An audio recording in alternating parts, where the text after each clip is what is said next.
Right, we should be mostly back. Yep. Good. Okay. I don't seem to have game audio at the moment. I know the game video has just disappeared. That's because I'm faffing around with things. I don't seem to be getting... Why is that not pressing game audio through? Oh, that's... No, that's not why. That is correct. I will be with you momentarily. I seem to... It's obviously been one of those days. I don't know whether to be glad this is happening on a Wednesday or not. There we go. Right, everything is now working. So, yeah, basically, right. I've now hopefully fixed everything by cutting Windows out of the loop completely. I've gone back to the old traditional style of streaming, where I'm just using the where I've now moved everything over to Linux instead of Windows. So now it should actually work. I've taken the Windows computer out of the loop completely, so now I'm just using the Linux one. So now things should be a little bit more reliable.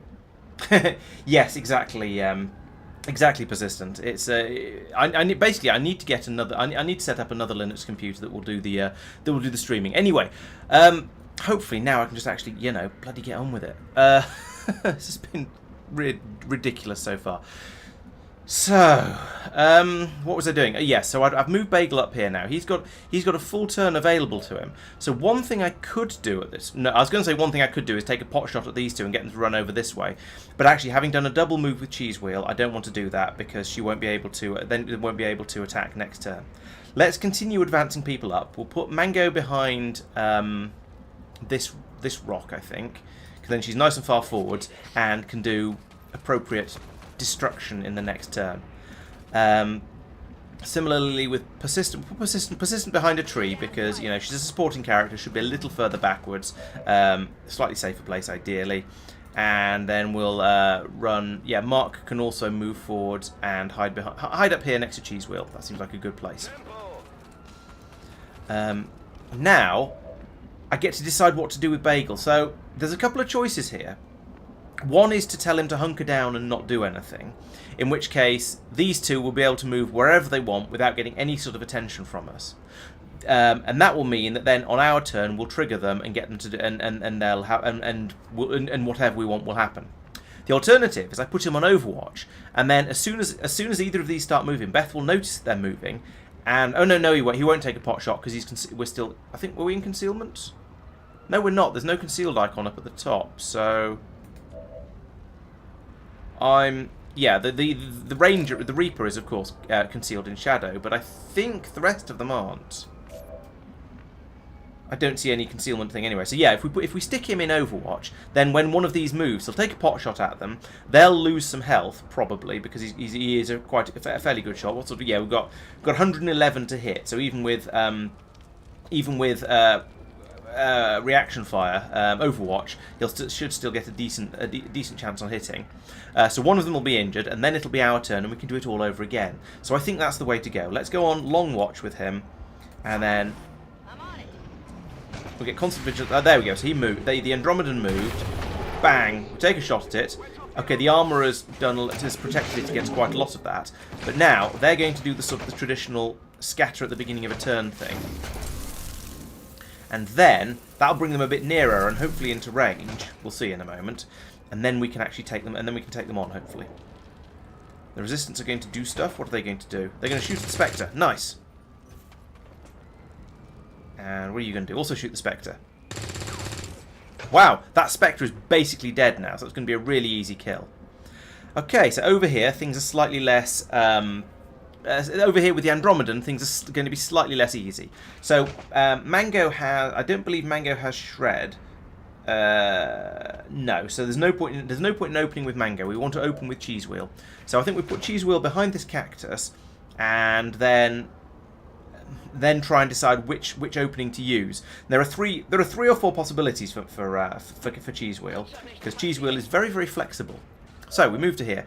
We could do suppression, but I don't think there's any point in doing suppression. It would stop the Andromedan doing as much on their turn, but I don't think it's worth it.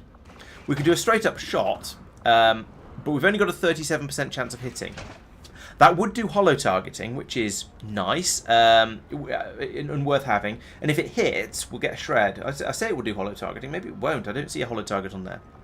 We could do chain shot, which would do huge amounts of damage if it hits. Could be a kill, in fact, but it's not going to hit. That's a 22%er. So at this point, I think, let's open up with a frag grenade. It'll get rid of all of that Andromedan's cover and a little bit of its armour. Unfortunately, we only have frag, not plasma grenades, but, you know, it's a good start. And it'll hopefully... it won't even destroy the tree, will it? Because it's not a powerful enough grenade. We need 2 of them. Still, that will hopefully have taken it down to light cover rather than heavy cover. No, partial cover rather than as opposed to full cover. Now, oh, we are. I take it back. We are concealed. Okay. So what have we got here? What a 100% chance of a hit now. That's much better. And what sort of damage are we going to do? Potentially a kill. It says 10 to 12 damage. So we would need to roll absolute maximum damage to get the kill here.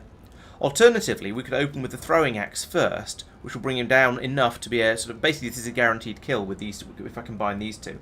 And whilst I feel that using all of the sort of the consumables on the very first enemy we spotted is possibly unwise, I think from what I saw earlier, the Andromedan is going to be the toughest enemy we face.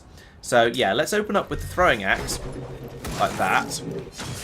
So we've done 3 damage, and that, I believe, yeah, okay, it's revealed, that's as expected. But then I think we should get... Oh, it's dropped to a 79%. Oh, because she got the boost from firing from cover. Ah. Still, I think that's still worth doing. We can hope... If a hit will be a guaranteed kill, so it's a 79% chance of a kill. Let's go for it. Okay, and it was a miss. I mean, go figure. So, who have we got left? I think the next thing will be to get Bagel to take a pot shot. He's got squad sight view on the Andromedan over here, 82 and an 80 on that one. So we'll take this shot because again, this is a possible kill. We might not actually get a kill out of this. I might have to get Mark to tidy up afterwards. But let's give this a shot. It's an 82% chance, so I don't want to use Deadeye because that would reduce his chance of hitting to about 70%. So we'll do this one. Straight up. Oh, and it's... Yeah, okay, that's a nearly kill, but not quite. So, now it's up to Mark. What I plan to do is move Mark up to here. And he does have face-off, doesn't he? Yes, he does. So if I move Mark up to here, he can then use face-off and kill both of them, probably. And if not, well, we've still got Beth and not Mango, Persistent to clean up. What are his chances from here? So he's got 61 and 51. That's with the wrong weapon. With the pistol, he's got a 59% and a 51%. But if we move him a bit forwards, then he'll have generally better chances from up here. I think that's the way to go. Let's move up. Let's just move up to here. Let's get him a little bit closer. We can then do face off, and hopefully he'll kill both of them, and we can then start to think about what to do next. So it's only a 69%, but you know it's not. I mean, 69% is more than. No, okay, that was a miss. I'm not enormously surprised, but there we go. Now, if you could have had a bit more of the... Spread the luck around a little bit more there, that would have been appreciated. So, we have... okay, Beth can't see that one at all. Who have we got left? We've got Persistent still back up here. And I think Persistent... Yes, Persistent has a stock. So, a shot from Persistent is a guaranteed kill. I probably should have just done this earlier, to be honest. Yes, the funny number should be a guarantee. Maybe 100% is funnier. I don't know. So there we go. We've got a 71% chance of a hit. But because she's got the stock on the back of the gun here, this means she'll still do 2 damage even on a miss. Although I don't know how that plays with the armour. I'm going to take the shot anyway, and maybe we'll find out. Or maybe we won't. Maybe we'll just get a straight up hit and put it over into robot mode. So this is slightly annoying now because I only have the 1 unit left. And we put this into robot mode, which means it's going to try and run forward and punch somebody, probably Cheese Wheel. I kind of forgot this was going to be a thing. We could get Beth to do a sting shot, but it's not going to do enough damage. We're going to get sort of 5 damage out of this rifle, I think. Could potentially use Banish, but that feels a bit ridiculous at this stage of the game. Also, somebody remind me when we're next planning to put a mission together to put a larger clip onto Beth's rifle, because if she's going to use Banish, she needs a clip of more than 3. Otherwise, it's a bit pointless. Banish is a one-off thing, and I want to use that on the hunter. Sorry, the assassin. So yeah, all right. Let's use sting. Actually, let's not, because it's not going to do any good. It won't get a kill, so there's really no point. We'll just stick her on concealed overwatch, which means she won't do anything. Still, we got one of the two of them. Oh, here comes a chrysalid. That's not what we want. Especially as that's now going to turn into a cocoon. That's very unhelpful. And there's more chrysalids. Oh no. I mean, I can't do it. I couldn't have done anything about this. They're all off in the dark, dim and distant darkness somewhere. Okay, good. It can't get to us, so that's all right. We are safe. Now the resistance is going to have a go. If they could kill that chrysalid, that'd be quite nice. Okay, they're shooting the cocoon. I mean, and he's shooting a chrysalid. Okay, they're spreading their fire, which is probably unwise. If those two people would run away, that would make a lot of sense, wouldn't it? But no, they don't have the sense for that. Okay, so we need to kill this thing before it gets another turn. We've got persistent right here. We might as well just hit it. You've got dual strike. Oh yeah, who's your bond mate? If we do a dual strike. How do we find bond mate over here? It is Beth over there. That's not so useful. We don't want to reveal her at this point. We could get Cheese Wheel to do it. That would be acceptable. But I think what sort of damage output do you have? 100% hit, 7 to 9. So you're gonna seriously damage it. We might as well take this shot. Although let's move her over here first to get away from the Andromedan and just in the general direction of where everything is going to be happening next time. And now we'll probably find that she's only got a 20% chance of hitting. No, still 100%. Okay, that's good. We'll take the shot. And then, what's Bagel got a shot? He's got 100% on the Andromedan. He's got 100% on the chrysalid. Is that the actual chrysalid? It is. Interesting. I don't know why he's got the 100% on the chrysalid and nothing on the cocoon. Oh no, that is on the cocoon. Alright, that's the only thing he can shoot at is the cocoon. So let's do that. Also, it's a guaranteed hit. So we'll use... Oh, you can't use... Yes, we can use Deadeye on that. So we'll do 10 to 13 damage. Oh, still not quite a kill, for goodness sake. So we've got 7 to 9, which I mean that might leave it at 7 health, which is quite a lot. Right, we'll do this one to wreck that. Hello, Dennis. Welcome. There we go. So 12 damage on that. It's virtually destroyed, but not quite. So now, Mark, I want you to use lightning hands on something. Is that going to be a kill? Probably. Alternatively, that's a guaranteed kill. Sorry, Okay, he can't get the cocoon. So he can get a guaranteed kill on the chrysalid with his first shot. Let's do that because I mean it's just easy.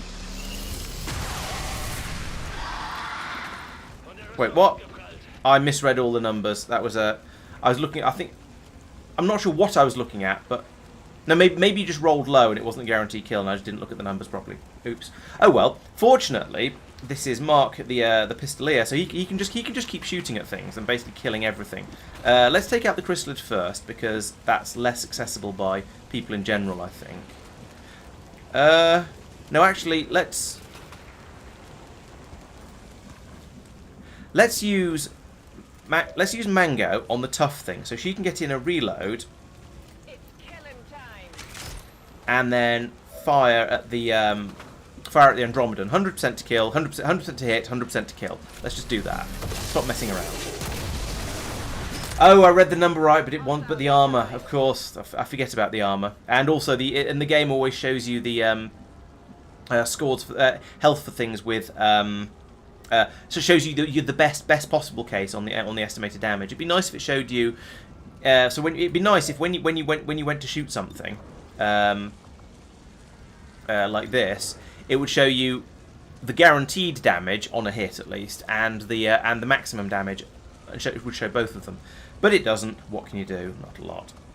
So we can't do face off again because we've just used that. Although this would be the perfect case for it because we'd be able to get. Oh no, we wouldn't be able to get both of those.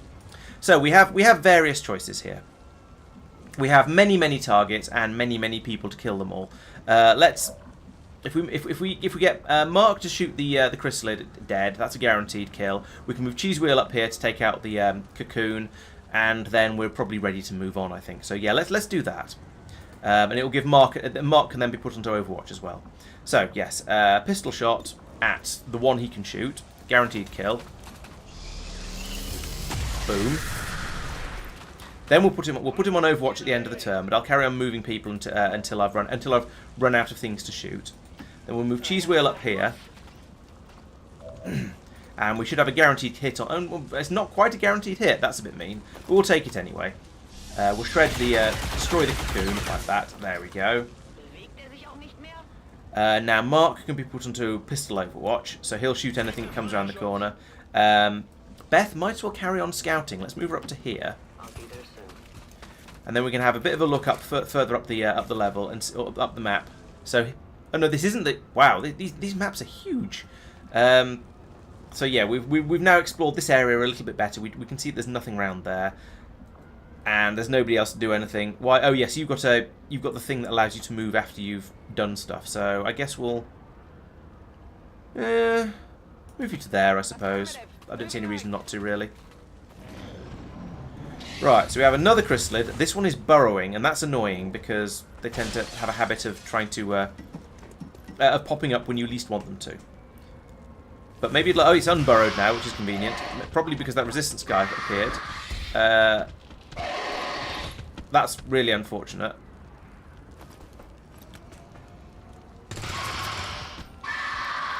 Because he's probably now going to turn into a chrysalid as well, because I don't think we can medic him from here. Are you going to be able to shoot anything? Yes, you are. You are saying that. So she's not going to kill the chrysalid, but going to get quite close to it. But, yeah, he's going to then die from the chrysalid poison and turn into another cocoon. Jeez. That is a lot of civilians. Okay, well, we'll try. We'll still carry on heading in that direction, because that's probably the best idea at the moment.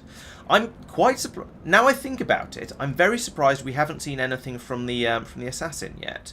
Normally the assassin would be getting very, very involved by this sort of point, but not today, apparently.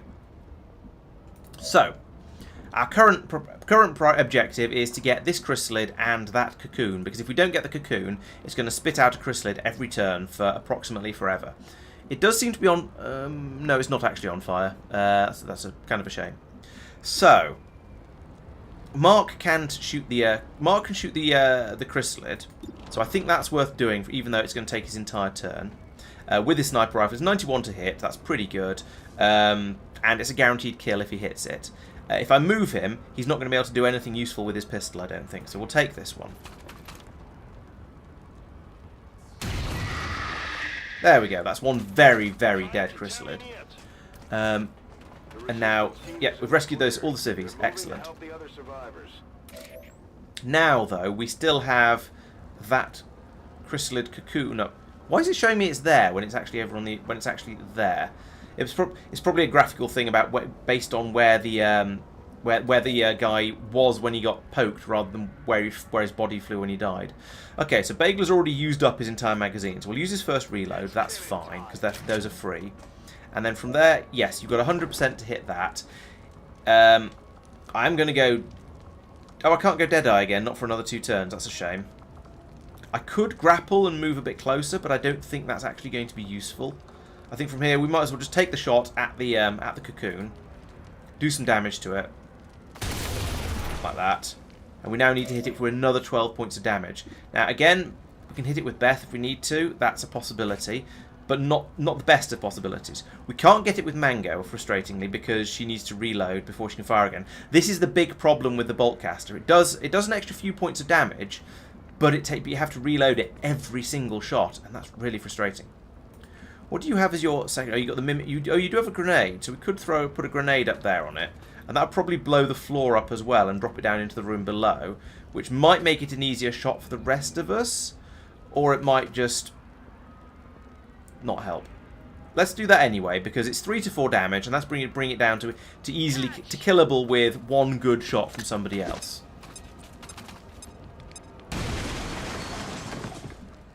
Or alternatively, it'll just stay floating there in the air. Oh, bloody hell! I aimed for the graphical thing where the actual chrysalid, the cocoon we could see, rather than for where the body is, because that graphical glitch I mentioned before. For goodness sake. Okay, So there's no point in getting too salty about that. I'll move Cheese Wheel round here, and we'll take a pot shot from here. Maybe we'll be able to do a chain shot and destroy it with one more shot. Well, that's only an 83 from here. So, and a chain shot is going to drop that down to 68%. I don't want to do that. I think we're just going to shoot it. It's a 6 to 8 damage. We're still going to need to get another hit on it after this. But maybe we can use Beth, or maybe we'll get somebody else into a position to shoot it. And I've just realised I should have had Mango reload before throwing the grenade, because then she'd have had a bolt for the next time. But I didn't think of it at the right time. Okay, persistent. You can get to here, and you will be able to. Oh no, you can already see it, and you got 100% on it. All right, and it's always been holo targeted as well by Mango. Not by Mango, by Cheese Wheel, even better. So right, okay, persistent. Just wreck it, please. Thank you.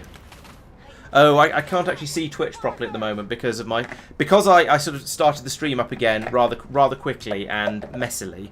I don't have any of the sort of stuff loaded. So as you can see, you probably don't have you don't have chat on screen. You don't have anything on screen that should be there. So things are a little bit not as they should be. But okay, if you say I need to hydrate, then I shall do that.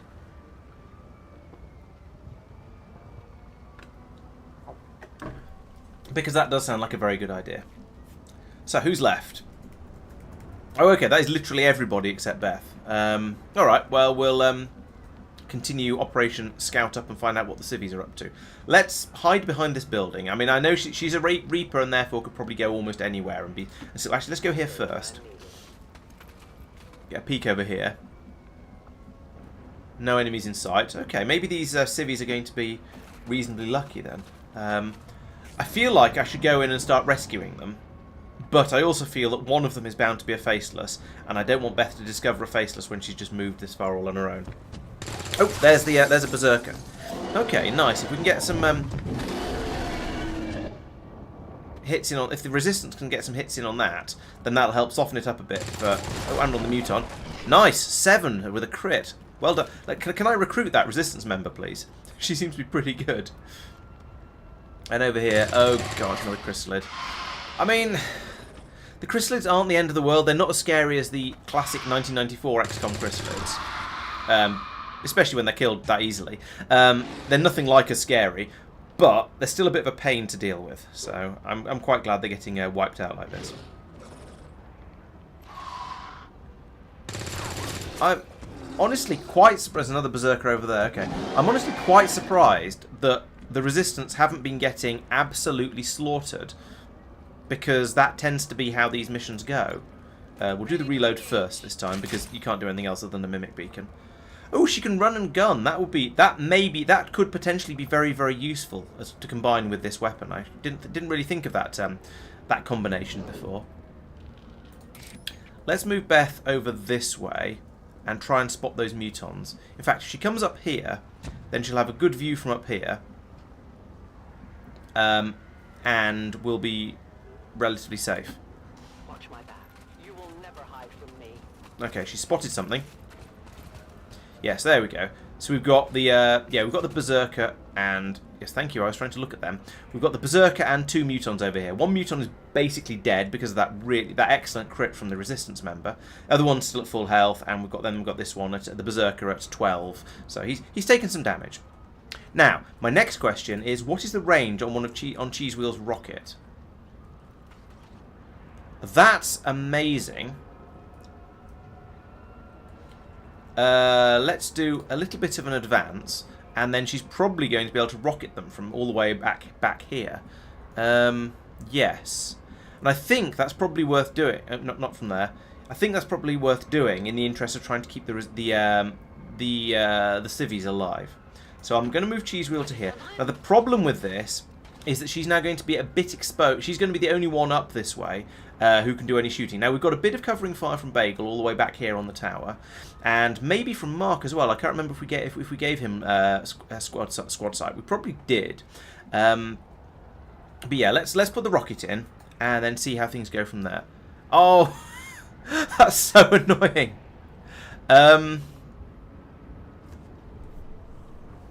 Do I want to wait another turn and get the three, but on the understanding that these guys will probably move over here and start slaughtering civilians, and even if they don't, they might move and stop being quite so close together.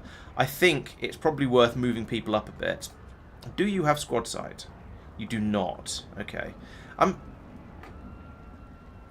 No, he does have squad sight. Okay, so if we can get... Yeah, if they do advance, then Mark will be able to take a squad sight shot at them.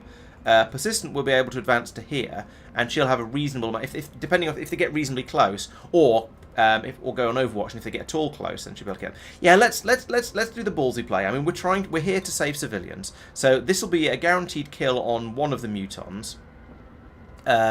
And it'll take a load more health off the Berserker, and it'll wake the other one up and get them to sort of come towards us. So I think this is worthwhile, even if it's not quite as good as I was hoping.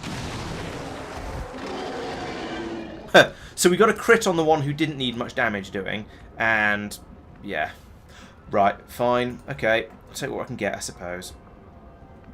Sadly, Mark cannot do a squad sight shot from here because he's a bit too far away. He also can't do a long watch because we haven't been speccing him as a sniper.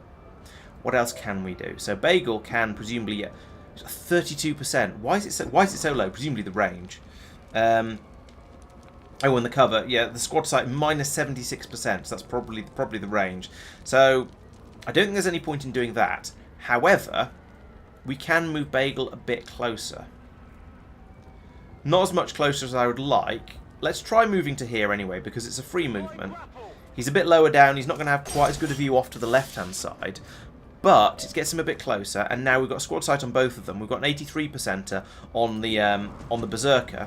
And so I think that one is actually worth taking. We can probably kill the Berserker from here.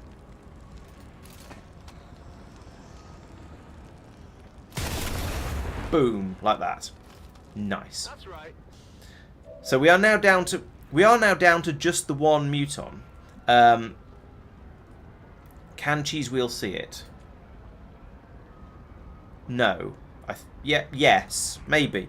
I don't know. I think that probably means she can. Let's find out with somebody else. If I select select somebody who's a bit further back, like Mark. If we move to here, yes, we can. Yeah, okay, we can see the. Can see the muton from here. No, we can't. No, it's a squad sight visibility. So I think Cheese Wheel can't see the muton, which means the muton also can't see Cheese Wheel. Therefore, it'll have to spend its first half of its move moving forwards, but then it'll be able to shoot afterwards. So that's not ideal, but we can hopefully maybe work with it. Who are you team with? With Beth. Okay. We could give Beth another go, and she could then use Banish, which is probably is a very, very likely kill on the muton. Or Mango could give Cheese Wheel another turn, but Cheese Wheel can't see the muton. Oh, but Cheese Wheel could then be given a... yeah, let's do that. Let's have Mango use teamwork to give Cheese Wheel another go, which Cheese Wheel can use to go onto Overwatch, and then, when the muton comes towards her, she'll be able to shoot it. I hope.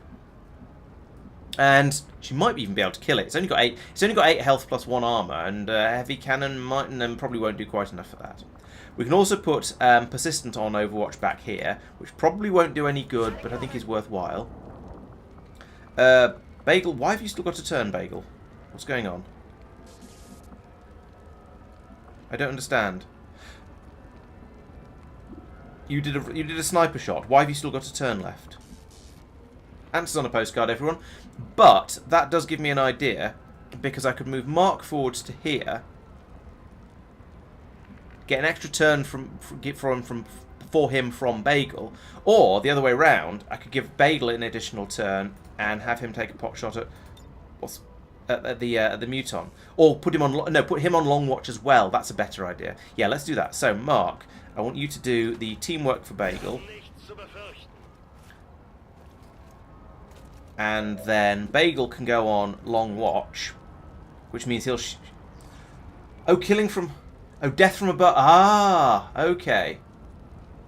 Death from above. Oh, because it was got a kill. Right. Thank you, Pidgey. Very much appreciated. I keep giving people all these feats and never being able to remember what any of them do. So, but that's fantastic. We'll put him on, stick him on long watch, and so he's also going to be able to shoot that one. Mark still has the. Oh no, let's move him forward. There's no point in doing a pistol overwatch from all the way back here. You're not going to get a chance to hit anything. Let's just run up to here. And now. The Muton's doing tactical analysis as well, so it's only going to have half a turn. Even better. So it's moved away and gone into cover. Fantastic.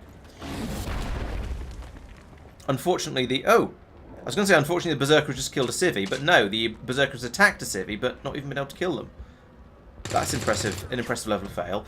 Okay, the Resistance have used up all their luck and are starting to miss targets now, which is a shame. Although, let's see. Ooh, this one might get spicy. There we go. So that's another one that's been practically killed by the Resistance. The Resistance are really holding their own in this mission. I'm honestly impressed. Oh, and a kill as well. Right. Okay, now we need to completely change our tactics and get over here to get these guys rather than lining up for the. Or maybe we don't. I mean, what's left now? We've just had the Resistance have basically just wiped out all of the aliens for me. Where's the edge of the map? It's right up here. Okay, I think the thing to do now is going to be to move into this building, whatever it is or was, and start rescuing civilians, because they're all there and sort of visible. I'm not going to move in on this turn because that would be dangerous because they'll probably, as I say, one of them is bound to be a faceless. But we'll start moving everybody over here at speed because, as far as I can tell, there aren't actually any enemies over this way. Oh no, there's one or two. You can never escape my sight. Okay, that changes things a little bit. You can't see them, can you? No, because they're way off this way and in the building. If I move you to here, you're still not going to be able. You're still you're still not even going to be able to squad sight on them. That's disappointing, and that's going to explore a new area down here, which I don't want to do with a sniper who's just finished moving. So we won't do that. Instead, I think we'll do a big advance up to about here, so we're ready at the beginning of the next turn to start attacking. So we'll move. Yes, let's move Mango all the way to here. Already there. Mango. There we go. Cheese wheel. I don't know. I should have put cheese wheel there. Put cheese wheel in this spot here. Can you see any of those? No, you can't. You've used a rocket, and I don't want to fire a rocket over there. Wouldn't want to fire a grenade in there anyway, because it's a bit too close to the civvies. And the grenade doesn't have anything like the range we would need for this. So we're not going to be doing that. We're just going to be doing a general advance with the entire squad. So we'll get Persistent up here.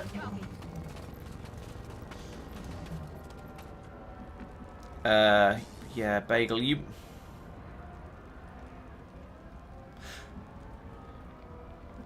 I want to move him to here, but I'm going to then reveal so much territory over here that I've not explored yet that I just daren't. We do have one or two people with moves available over here, but I think that's unwise. We could do something even more unwise and move him up to here. That's at least his high ground and better cover. Let's do that. Good. Didn't discover anything. Could move down here. It's a bit closer, and it's still high ground. Yeah, let's do that. Let's push my luck a little bit further. Because I think this is a better place to put him, because he's got a much better view on, well, everything. And bring Mark up as well. And I think that'll be the turn. Oh, except Cheese Wheel can go onto Overwatch. And so can... just Cheese Wheel? Yeah. Oh, and Persistent does automatically as well, even though she dashed. That's nice. So we're going to lose probably another civvy. Yes, just like that. And oh, there's a chrysalid in there. Going to get a grumbling sound from the that chap. Oh. I heard Beth say something. Does that mean she got discovered, or does it? I don't know what it means. Or does it mean she spotted the chrysalid? It might mean she just spotted the chrysalid. I don't know. At least the Resistance tell us where all the enemies are by, finding them and taking pot shots at them like this. Which is kind of useful. And, granted, making the Berserkers angry as well, but, Berserkers are always angry.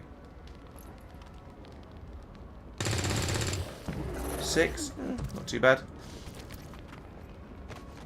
you going to shoot that chrysalid? Yes, you are. Right, well that's going to make those two both very easy kills for me. And this seems to... It might even take the kill entirely.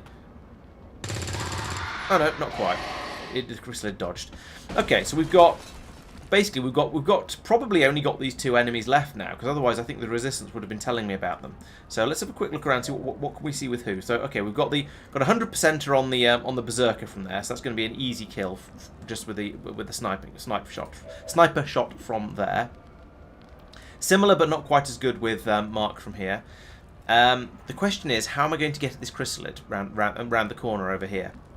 I think, what if we do a run and gun with Mango? If you can get to here, and we can't tell whether she can see the chrysalid or not. So we can get Beth to come over here. I'm on the move. Now we can actually see the chrysalid. There we go. And that means I can now tell Mango, tell what Mango would be able to see if she moved to... So if she moves to here, she still can't see the chrysalid. What? How can she not?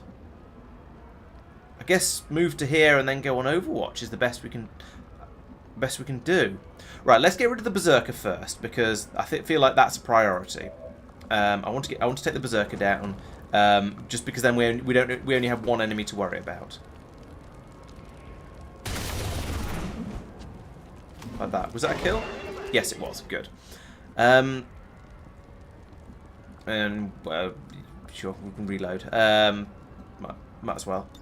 It's not he's going to be able to take another shot without another turn boost from Mark, but which he's not going to get because Mark has done his turn boost. I can't get a grenade that far over. I think the only thing I can do is run Mango to here with run and gun, and go into Overwatch, and then get more people into Overwatch positions as well.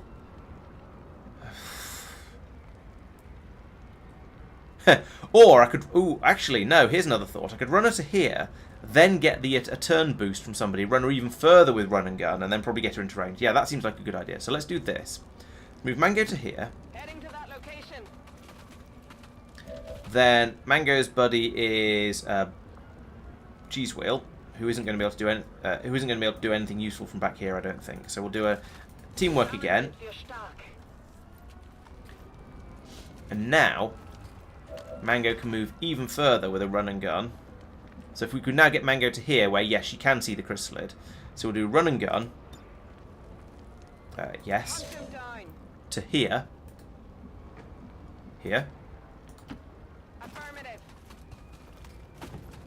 And then we found a Spectre. Lovely. Oh, 2 Spectres in fact. Oh, okay. There was another pod on the map. I should have been a little bit more careful. On the plus side, they're only Spectres. On the minus side, they are still Spectres. So we will have to deal with them at some point. Okay. So we're going to take on the most dangerous enemy first. We're just going to take out the chrysalid. It's massive overkill with the bolt caster, but it needs killing. 11 damage when we needed 2. That's ridiculous levels of overkill. Oh, does she have Untouchable as well as Implacable? Yes, she does. Nice. So if we put her over here, so she's in cover anyway, just because that seems like a good idea. If the Spectres do attack her, they're going to miss anyway, so she's pretty safe. Now, Mark, you're a sniper. You've got a 55% chance. It's not an amazing shot, but it is the best you're going to get. You don't have... Why do you not have Hail of Bullets? Oh, because it's a squad sight shot. Alright, let's take that. As I say, it's only a 55%er, but, you know, better than nothing. Yes, killed its ancestors. Yeah, you're not far off. It was a lot of overkill. Ooh, and an 8. Nice shot, Mark. I approve of that. Very well done. So that one's down to 8. And now, I think that means that... okay, Beth only has the 1 turn left. I was going to say, yeah, let's use a Claymore, but... Claymore is a 2-action thing, and we're not going to get any opportunities to set it off. Unless, who's the other... Persistent. Persistent hasn't done anything yet. I don't think. No, persistent hasn't done anything. All right, let's do a let's do a Claymore special. Claymore, because I haven't used this yet. So if we put that there, it's going to hit them both. Now we wait. Now she's out of turn, so she can't shoot it herself. But persistent can say, "Oh, go on then, have one of my turns. I don't need it right now." And then we can shoot. We can blow up the Claymore, and this I think is going to kill one of the spectres. Oh, and the... Damn it! I killed one of the civvies. I didn't have the range on the Claymore throw to get it to over here, and I didn't think about the civvy who was just on this side of it. That was a mistake. Okay, so Cheese Wheel has a shot left, but can't advance to a point where she can use it. Similarly with Persistent. So let's just... Oh, and Bagel has an Overwatch shot left. We could squad sight the Spectre, but he can't because he hasn't got enough time units left. Okay, well we've used everything up. Let's put everybody onto Overwatch. Mango has the Implacable, Untouchable, so she now can't be killed, can't be hurt by a hit, and the Spectre's probably just going to go try and go into hiding place. Yes, like that, and he's now probably going to get killed by this Resistance member here.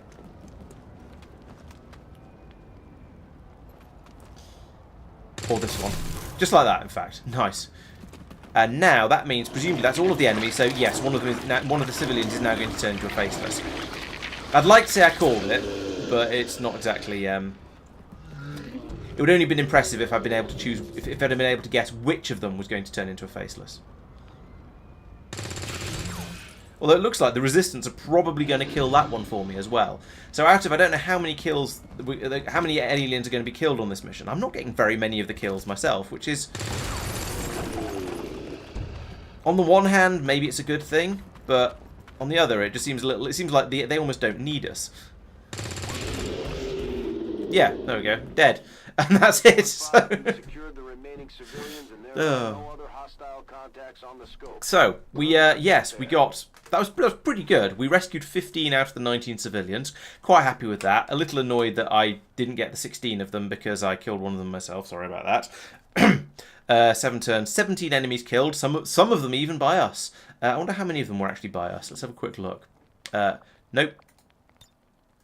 2 there from who's this? From Mango, who appears to have a snake fondness in her bio picture. 2 more from Cheese Wheel, that's 4. Another 2 from Persistent, that's 6. Another 2 from Bagel, that's 8. And then 3 from Mark, 11. So it's 11 out of 17. We did about 2/3 of the kills then. I suppose that's not too bad. Mark is apparently the most exposed. Sorry about that. You can bring some trousers on the next mission, I promise. Beth is the sneakiest. No surprise there. Mango is the kill stealer. I'm sure it's a team effort. Cheese Wheel also the most exposed and the most destruction. Seems fair. And no awards for Persistent. Sorry about that. You just need to try harder next time. And then for myself, I've got most high, most assists, and I did more damage than somebody who's higher rank. Oh, and got the MVP as well. I don't want to blow my own trumpet too much about that. So let's go back. Let's get a squad photo before we leave. That's not all of the squad. Let's actually try and get everybody in. There we go. That's better. Yeah, the buildings are on fire and all completely wrecked, but we swung in and we saved some of the people. We did it. Yes, we tried. Put it that way. Take more from there. That angle. That's a nice angle. Photo. And now we can continue. And continue again. Right, so not a bad mission. It said flawless. We did manage to rescue most of the civvies. So yeah, I'm reasonably happy with that. Peacekeepers will stop at nothing to prevent further attacks by criminal elements such as the one that occurred today.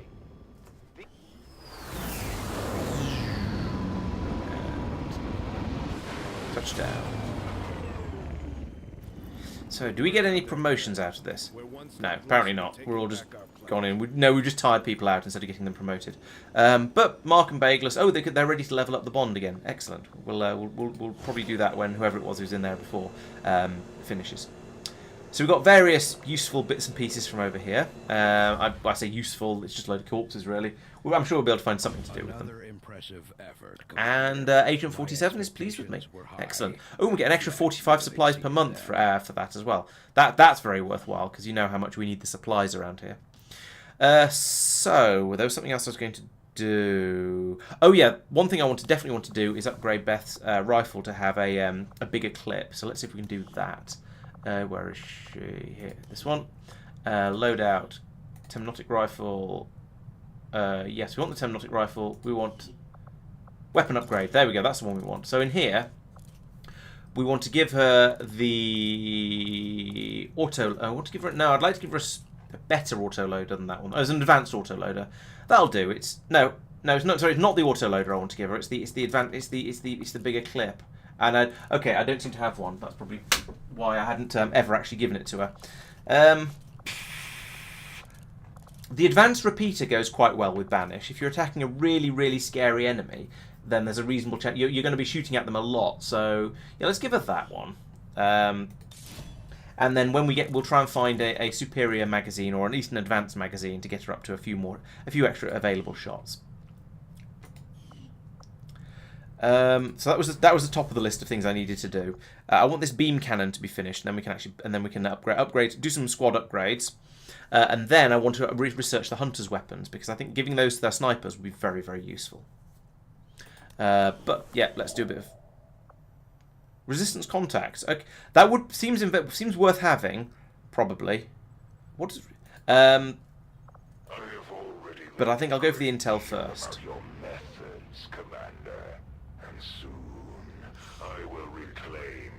I don't want to be reclaimed, thank you. Ooh, what's going on over here? Oh, we finished a covert action. So, right, Peter has increased his hacking ability even further. He's going to be unstoppable at that sort of thing. I need to send him in with a skulljack to just sort of take over every single enemy in the field.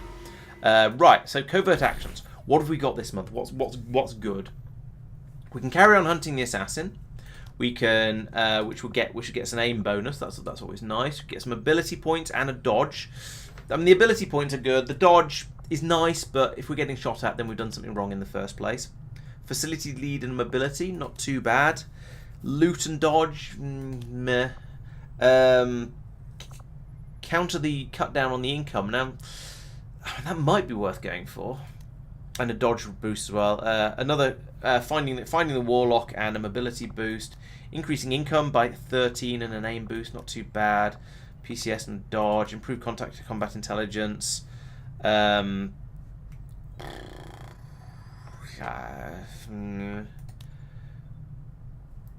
care about that. We've done basically all the GTS things we care about.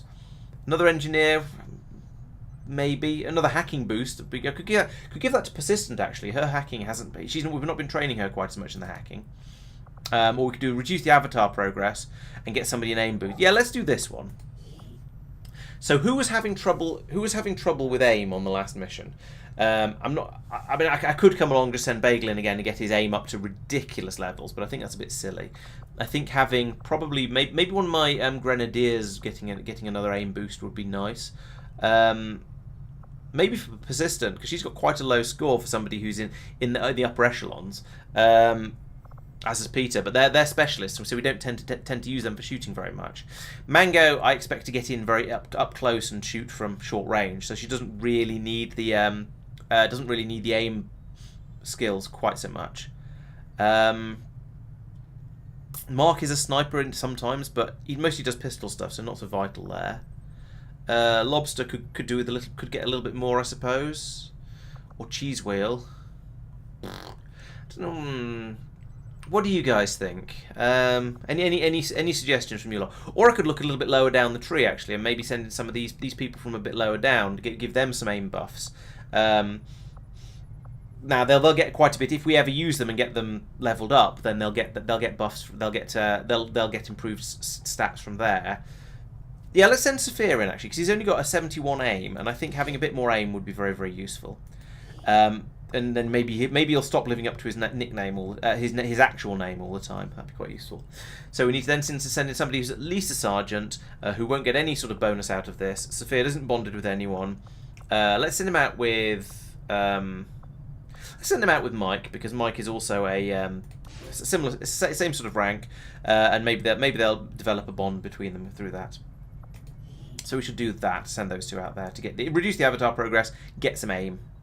Yes, Sophia, this is a good way of getting your aim skills leveled up, and you never know, you might even get promotion out of it as well, because you're relatively low level, so the promotions come a bit more easily. Right, now maybe we can actually finish this beam cannon that I've been talking about since the beginning of the episode. And ding. Commander, the aliens continue to make progress on the Avatar project. Okay, so the Avatar project has gone up. Fortunately, we just sent Sophia and Mike out just to lower it down again. And there we go. There's the beam cannon. Nice.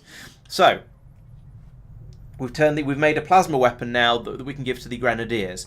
That's going to be extremely useful. We get a lot more oomph out of the grenadiers now, because they'll have weapons that do sort of plasma levels of damage instead of railgun levels of damage. That's which is a lot better. So, excellent. We'll need to go over to the engineering bay and build that straight away. Reinforced light armor. Are we using light armors? I don't know. Can do the spectral autopsy instantly. That's nice. And the muton autopsy. Great. So we'll do both of those. Let's have the muton autopsy. Slice and dice. Claim that the massive frontline unit they call the muton was actually at one time even larger than the specimen I have before me today. So in XCOM 1 they were even bigger. I don't remember. It's been a long time since I've played new XCOM 1. The 2005 XCOM, maybe? Whenever it was it came out. But that one. Alright. Current beat, apparently on the smaller size, more agile. Genetic modification. Very tough. Frontline combat soldier. Tribal creatures. Yeah. So we can now buy an advanced grenade launcher. We can develop the plasma grenade in the proving ground. That's excellent. That's something I really wanted. I didn't realise it was hidden behind muton autopsy, to be honest. And we can research powered armor. So we'll get the advanced grenade launcher and the plasma grenade straight away, more or less. Yeah. And carry on doing research over here on other things, completely different things over here. Simply as a spectre. It has so far been difficult to ascertain by what means this being is able to shift forms from a solid to gaseous state at will. I had theorized it could be a cloud of nanomachines, or perhaps even an insect swarm. Interesting. However, those theories have proven false, while offering no new... I thought it was a cloud of nanomachines. I must have taken some suggestions as to be more specific than they actually are. I suspect roughly humanoid, quickly broken down, amorphous, theories, nanobots, insects, psionic particle matrix. Still don't know. You were just taking one apart. You had one in its assembled form. Okay. But I can now do a refraction field. I wonder what that is. Allow soldiers to enter concealment. But it's a build it and a use once device. Okay, well, it probably won't do that then. Anyway, new research. So, hunter weapons is what we're going to look into here, because I think the Dark Lance and the Dark Claw are going to be fantastic. The light armor, I mean, it'd be nice, but I think I'd rather be able to do a lot more damage than I do at the moment. I think this is the one to go for now. And Tygan agrees, so there we go. Must be right. So, that's very exciting. I now need to go over to the workshop, and over here I would like to not the workshop, sorry, the engineering bay, which is down here, and I would like items. I would like weapons. I would like the beam cannon for the Templar, for the Grenadiers. I would like the advanced grenade launcher, also for the Grenadiers. You Grenadiers are really lucky today. The beam pistol we don't care about. Because Mark is going to get the Hunter's pistol, and he's already got the other ancient weapon, whatever it's called, thing. So I'll probably buy it eventually when I have more money than I know what to do with. But for now, I'll leave that one alone. Items I think we've got everything I want in here. I don't think I care about the refraction field. I will probably make some mine shields for when we go up against the Warlock. but for now, don't care. Nanoscale vest, don't care. Right, so that's that, and then over in the proving grounds, I think there's something else I wanted over here as well. Yes, plasma grenade. It's going to take. Oh, it's going to take 5 days to develop. But you know what? I think that's worth it. I'm just gonna spend the stuff on that one because those are excellent. Just massively increasing our damage output, and to some extent, it's a two-part thing. I mean, yes, it's doing a bit more damage to the aliens. It's going to be great. I like doing damage to the aliens. That's what the grenades are for. Doing a bit more is always better. But the biggest thing it's going to be great for is the extra damage it will do to any cover the aliens have got. So previously, when I fire the frag grenades at trees, you tend to end up with half the tree left behind, and sometimes it doesn't destroy a wall as well as you'd like to, and so on. But with plasma grenades, I'll be able to do even more damage there, and it'll be much better. So. Yeah, I'd like to get those plasma grenades up and running, and with the improved grenade launcher. What does the improved grenade launcher actually get me? Actually, I didn't check. Don't know. Doesn't tell me here. Let's go in here. See if we can tell from the soldiers. So if we select one of my grenadiers, like cheese wheel, and loadout, and advanced grenade launcher, what's the difference? Bonus grenade range 5, grenade radius 2, 4, 1. Okay, so we get an extra tile of range and an extra tile of bang. So in a way, you sort of get 2 tiles of extra range because you can move the center of the explosion 1 tile further and the edge of the explosion 1 tile further from the center of it. So that's going to be fantastic. I approve of that. And now let's get back. Let's just do some scanning. The next thing to happen will be Ed and Zucker with that investigating the power of friendship, and maybe I'll actually finally be able to get this intel. That'd be nice, wouldn't it? Commander, the aliens have made significant progress toward their goals. Okay, I do need to go out and start popping some of these avatar facilities. They're all single pip ones though, so it's not the end of the world. But yeah, we need this intel, so that we can go off and make contact with these areas. We'll have to go through. It's a double hop to get it. We can't even get into Europe at the moment. We'd have to go via. We'd have to go from America over to Europe. That's ridiculous. Yeah, this is alarming. We definitely need to go after a lot of these alien facilities, but we also need to get the intel in order to get up to them, in order to get them. So we'll carry on scanning for the intel because that is a high pro. Oh, actually, wait, no, we won't. One moment. I noticed that and then forgot that we in the training centre that Ed and Zucker have finished with Power of Friendship, so now we'll stick myself and Mark in there. And this this is Spotter again, so that's not so useful. It does mean if one of the snipers shoots something, then the other one can shoot it even better, but not that useful. But as I said before, when we get up to gold standard friendship, then that'll be fantastic. So back over here now. Ominous glow. Let's finish off the ominous glow. Just ominous hum like plasma weapons make. Oh, and another guerrilla ops as well. Blimey. Oh no, wait. This is. Oh yeah, this is guerrilla ops, not covert actions. They almost sound the same. So what do we got? Elite specters. Nice. And okay, there's some fairly heavy targets in there. What do we get from this? So it counters the hidden dark event. We get a load of supplies from it. Supplies are nice. Also, there's some loot. Loot is also nice. So this is one that will fill up our bank balance nicely. This one stops the information being passed on to the assassin. Don't care a huge amount about that. It would get intel though, and I do care about intel. Also, there's lots of stuff to blow up, which is always fun. This one gets me another engineer, which, as I said, I'm not too bothered about engineers at the moment. It'll get rid of the Chosen attempting to capture us, which, meh.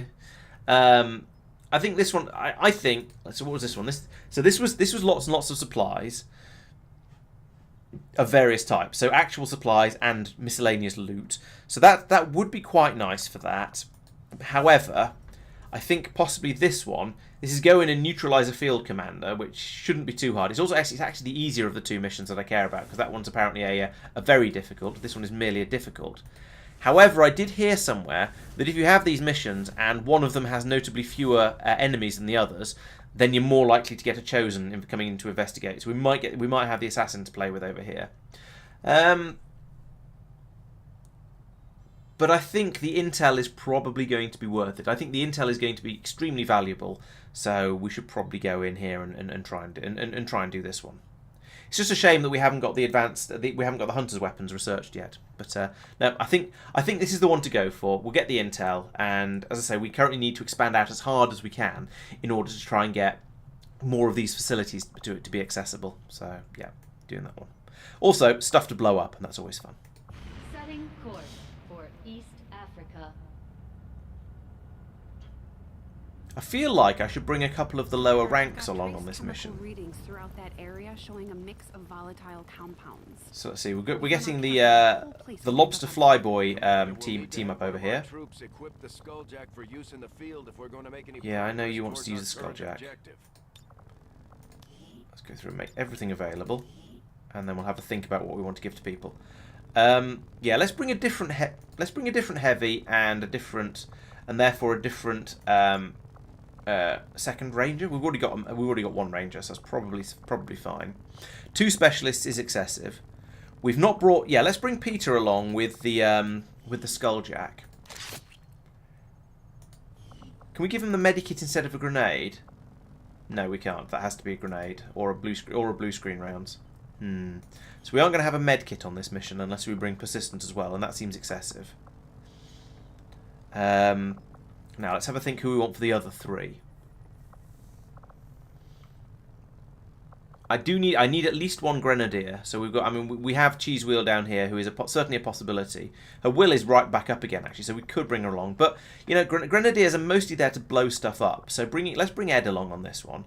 And so in that case, that means we probably also want to bring along Zucker because power of friendship. So they're a good team up. And in which case, I want to go back to the. Yes, I know. Should hit one of their Oh. facilities as soon as possible.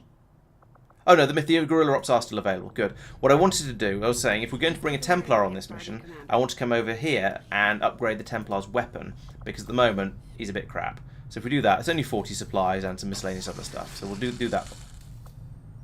That was a Templar. I meant skirmisher. Oh well, we've upgraded them both now. Maybe we'll bring them both. That could be interesting.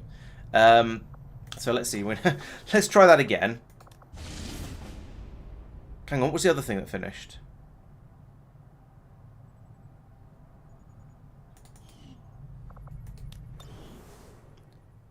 It's not the plasma grenades.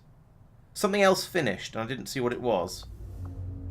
Oh well, we'll worry about it when we get back. It probably doesn't matter too much. So, we're doing this one. We're going out for the intel. And this is twice as much as 6 days of scanning, so that's pretty good. So, we have Tristan and Pete. We have Ed and Zucker. And we have... Mango has rejoined the squad, which could be reasonable, to be honest. Let's have a look. Or no, let's bring Al along. We haven't used the Templar very much, and it'd be nice to give him a bit of an excursion, and he can use his zappy swordy things. And I'm doing hand gestures that you can't see. So I'm going to make all items available again, and then equip my peoples. Armor available. Right. So as usual, I'm going to give the spider armor to the sniper. Spider suit for you, so you can quickly climb up places. Loadout, you are going to get the good rifle. And we'll give you the good pistol as well, because we don't have Mark along on this mission. And a frag grenade.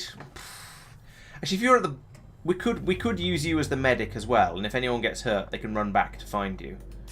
That's probably sensible. It's probably the best place to put it, I think. Right, that's fine. Ed, you've got grenades. That's good. As your secondary thing, let's give you the mimic beacon because you're probably going to be up front with that. And you also need. I think there is a better weapon we can give you. So you can instead of that beam cannon, we'll give you this beam cannon that has the advanced scope and the advanced stock. Yes, that's pretty nice. It also looks like a tiger, so you know that's got to be a good thing. You've got the advanced grenade launcher. Yes. Pete, you're a ranger, so you're going to be up close and personal. So, what do we want to give you as your other thing?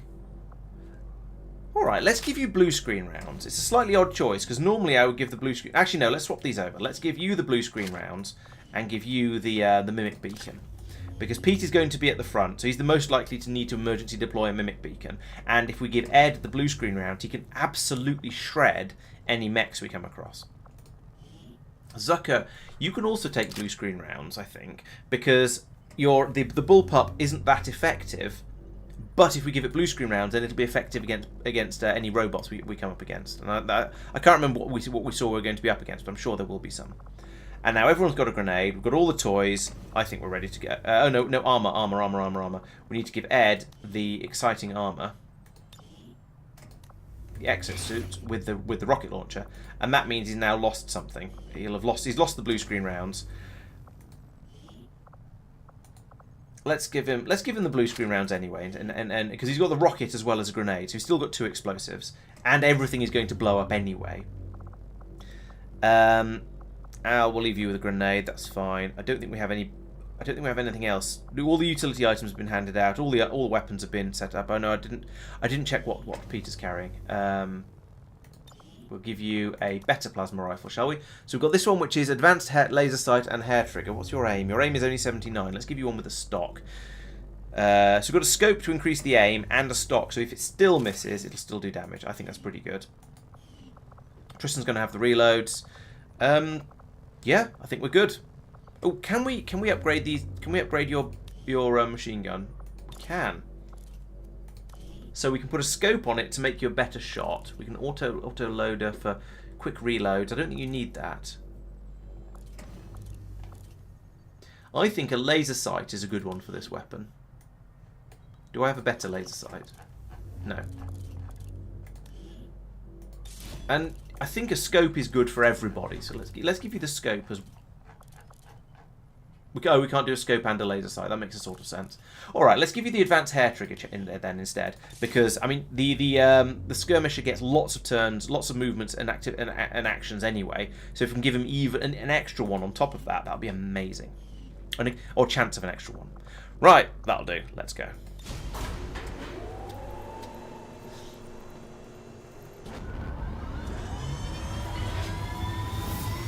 Yeah, you might be right, Pidgey. There are, yeah, it could be a chosen. It could be that there may be other reasons why we've just got different numbers, different types of enemies there. Who knows? It has occurred to me that we don't have a Reaper on this mission, which is slightly unfortunate. Hopefully we'll start in concealment and at least get the drop on the first pod. And from there, we'll just have to play the traditional way, you know, advance forwards until you see some enemies and then shoot them all to death rather than having somebody sneaking around going, hey, there's one over here. And we'll at least know where one of them is, I think. We have an opportunity here to completely disrupt Advent's command structure and delay their current operation. Okay, here we are, and yes, we've started in concealment. Excellent. We're tracking the Advent general and his escorts, but we don't have an exact. So once again, we're in the bottom corner of the map. We don't know where the general is.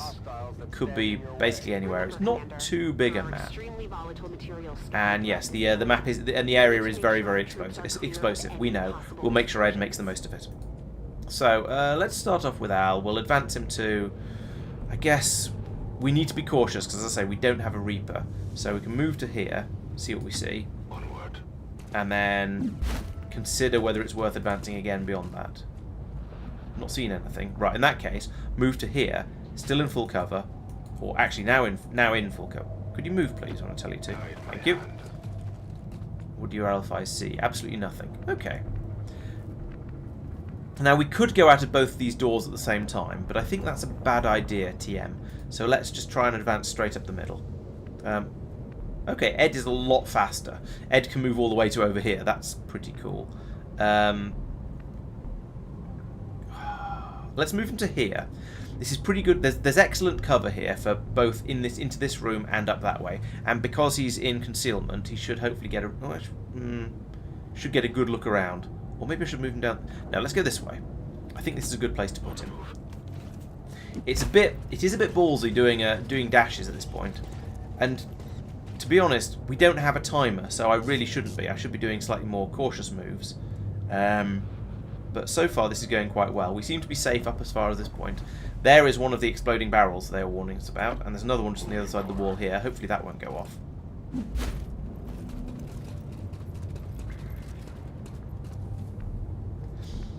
A sniper. Where do you put a sniper on an underground mission?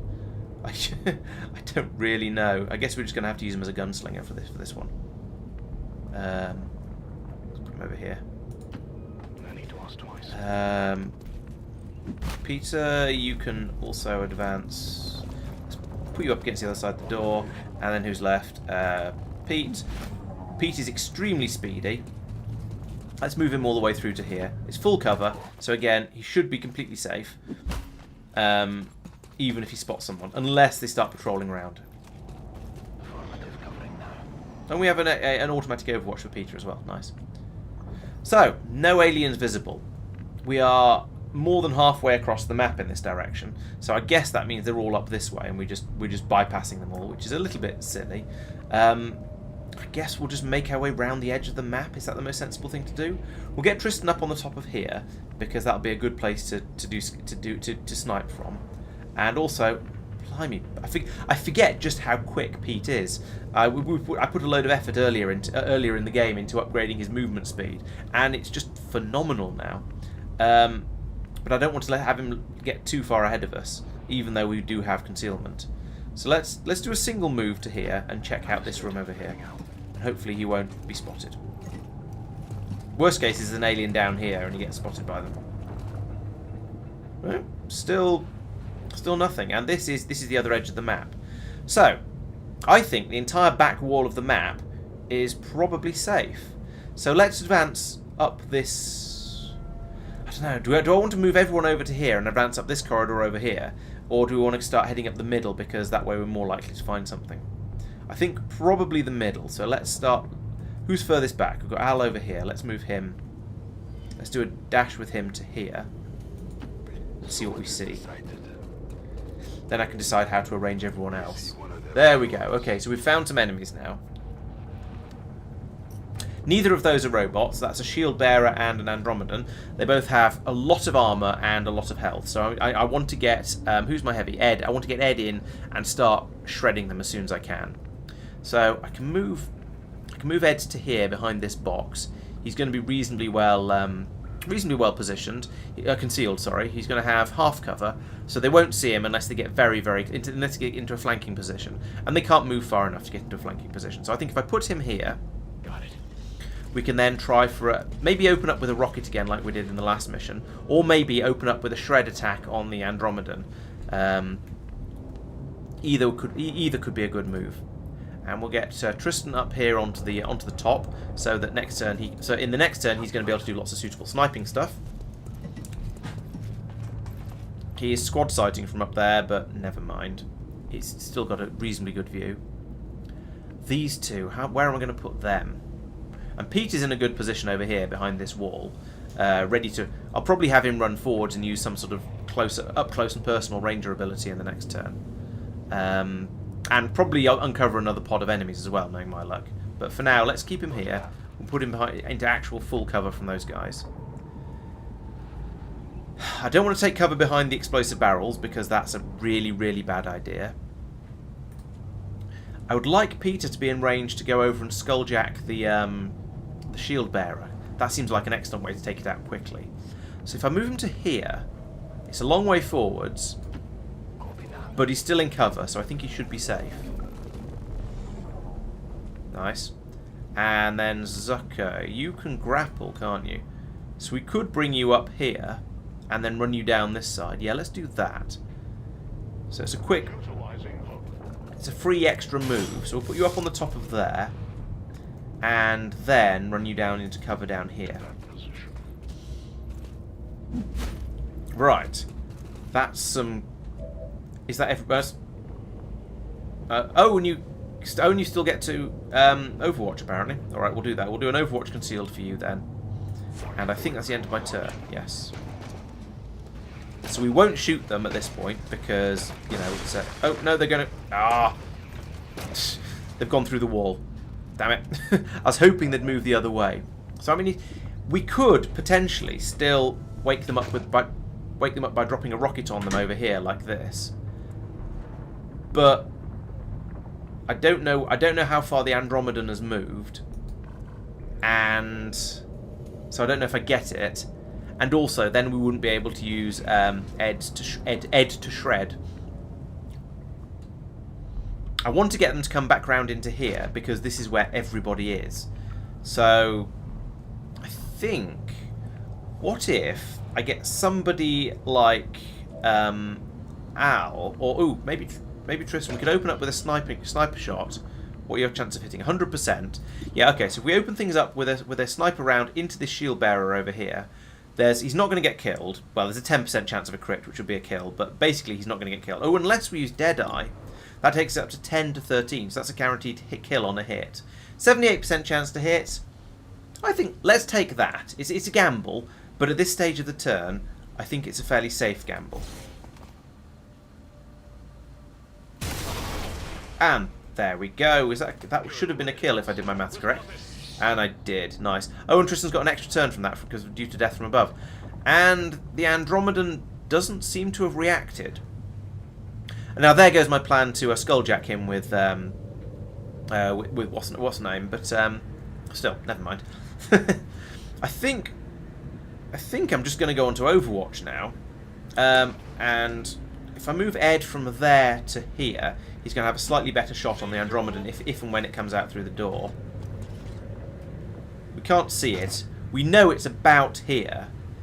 It's either going to come back out through we know it's about here because I think it stopped moving almost immediately. So it's either going to come bursting back out round this way and say oh hi, and we can blow it away with everyone's Overwatches, or it's going to carry on down this way and attempt to flank us, in which case we can all shoot it through these holes in the wall. So I think we're in a pretty good position here.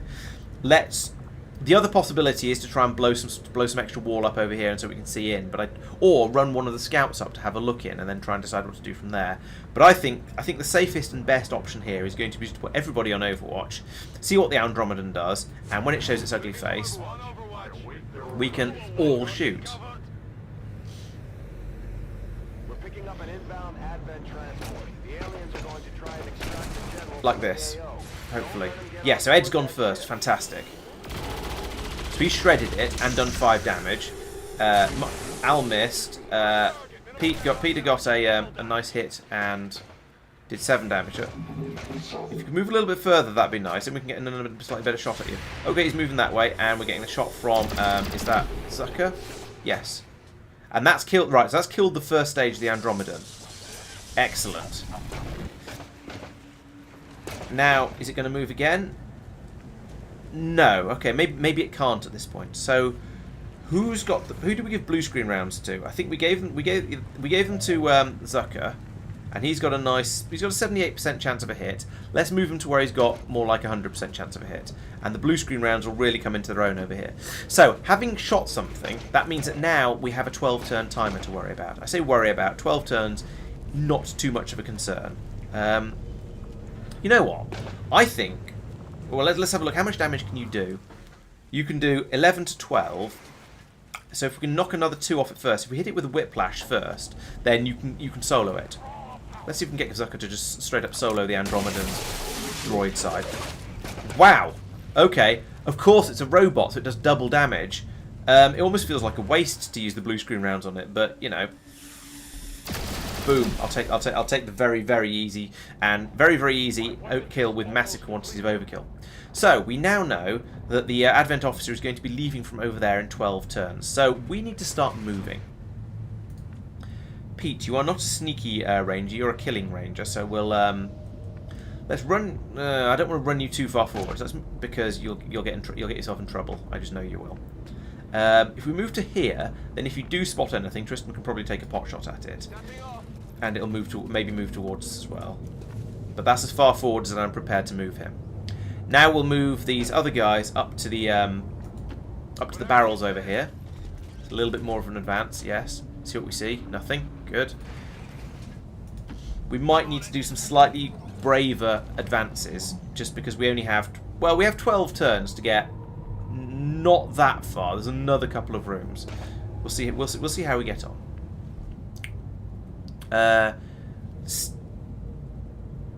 What should we do with you?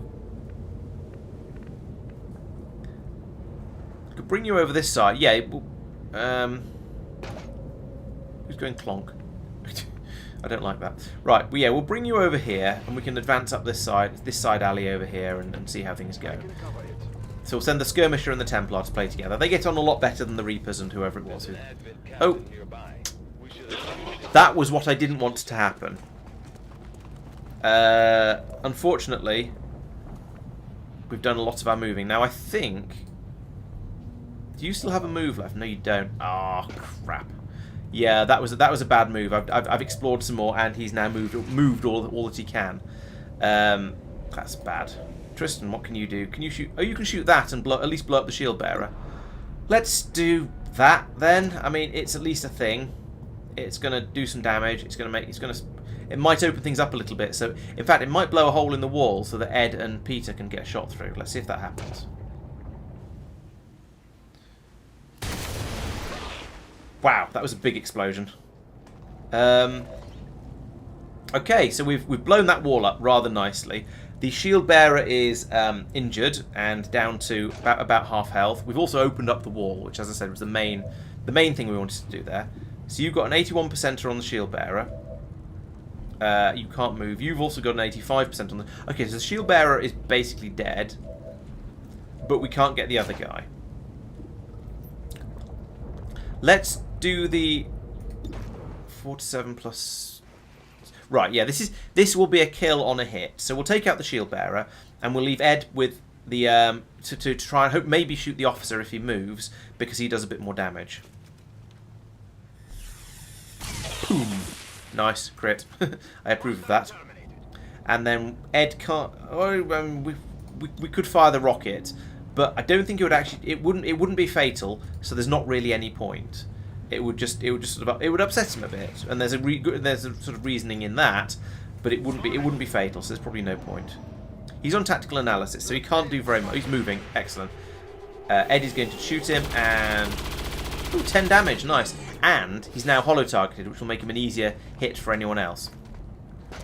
Now I do wonder, whereas can Peter do a skulljack attack?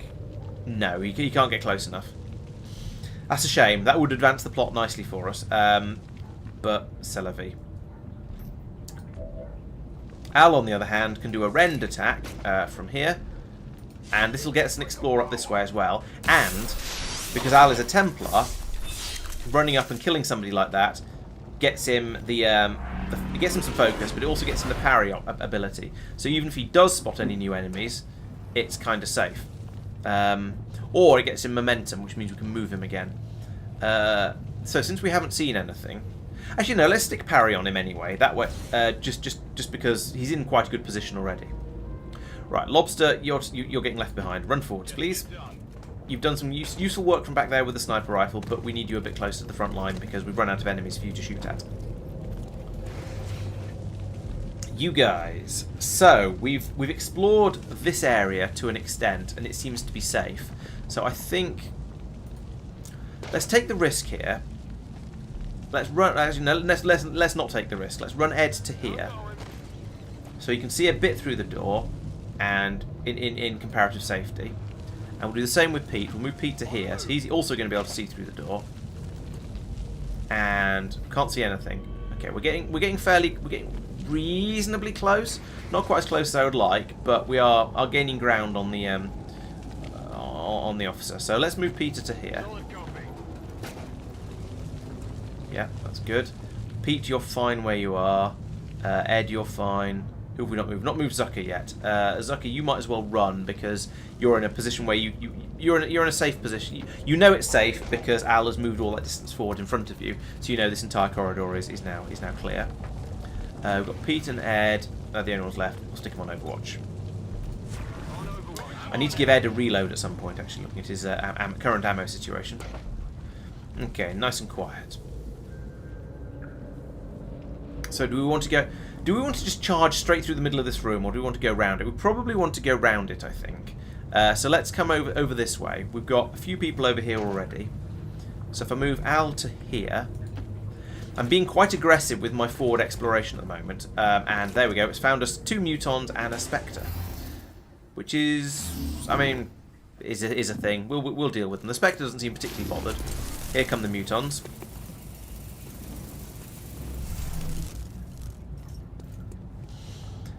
So, conveniently, we did bring Al out with the... No, we didn't. We brought Zucker out with the blue screen rounds, which is also convenient. So if we say blue screen rounds against a Spectre, although the thing is, the Spectre is probably the least dangerous of the enemies we're coming up against here. So actually, probably better would be some sort of explosion for the stun strike. Ooh, interesting. Or we can do a Volt attack. Or we could do a Rend. How much damage does Rend do, and where can I get it? Where can I do one from? I could do one from in here, which would get away from the other Muton to an extent. 6 to 7 damage, but there's armor there. So a nice idea, but not just yet, as they say. What sort of rocketry can we do from here? We might be able to get both of the Mutons.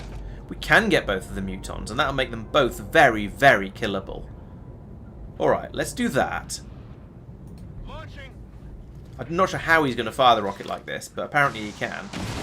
I think he fired it straight through a brick wall, but, you know, I'll take that. And that means that now Al from here can come over this way and probably finish off either of these Mutons. So it's 5 to 8, and he does 6 to 7, and it's a guaranteed hit. So, yeah, let's just kill this Muton. Don't stand in the fire, Al, that's really dumb.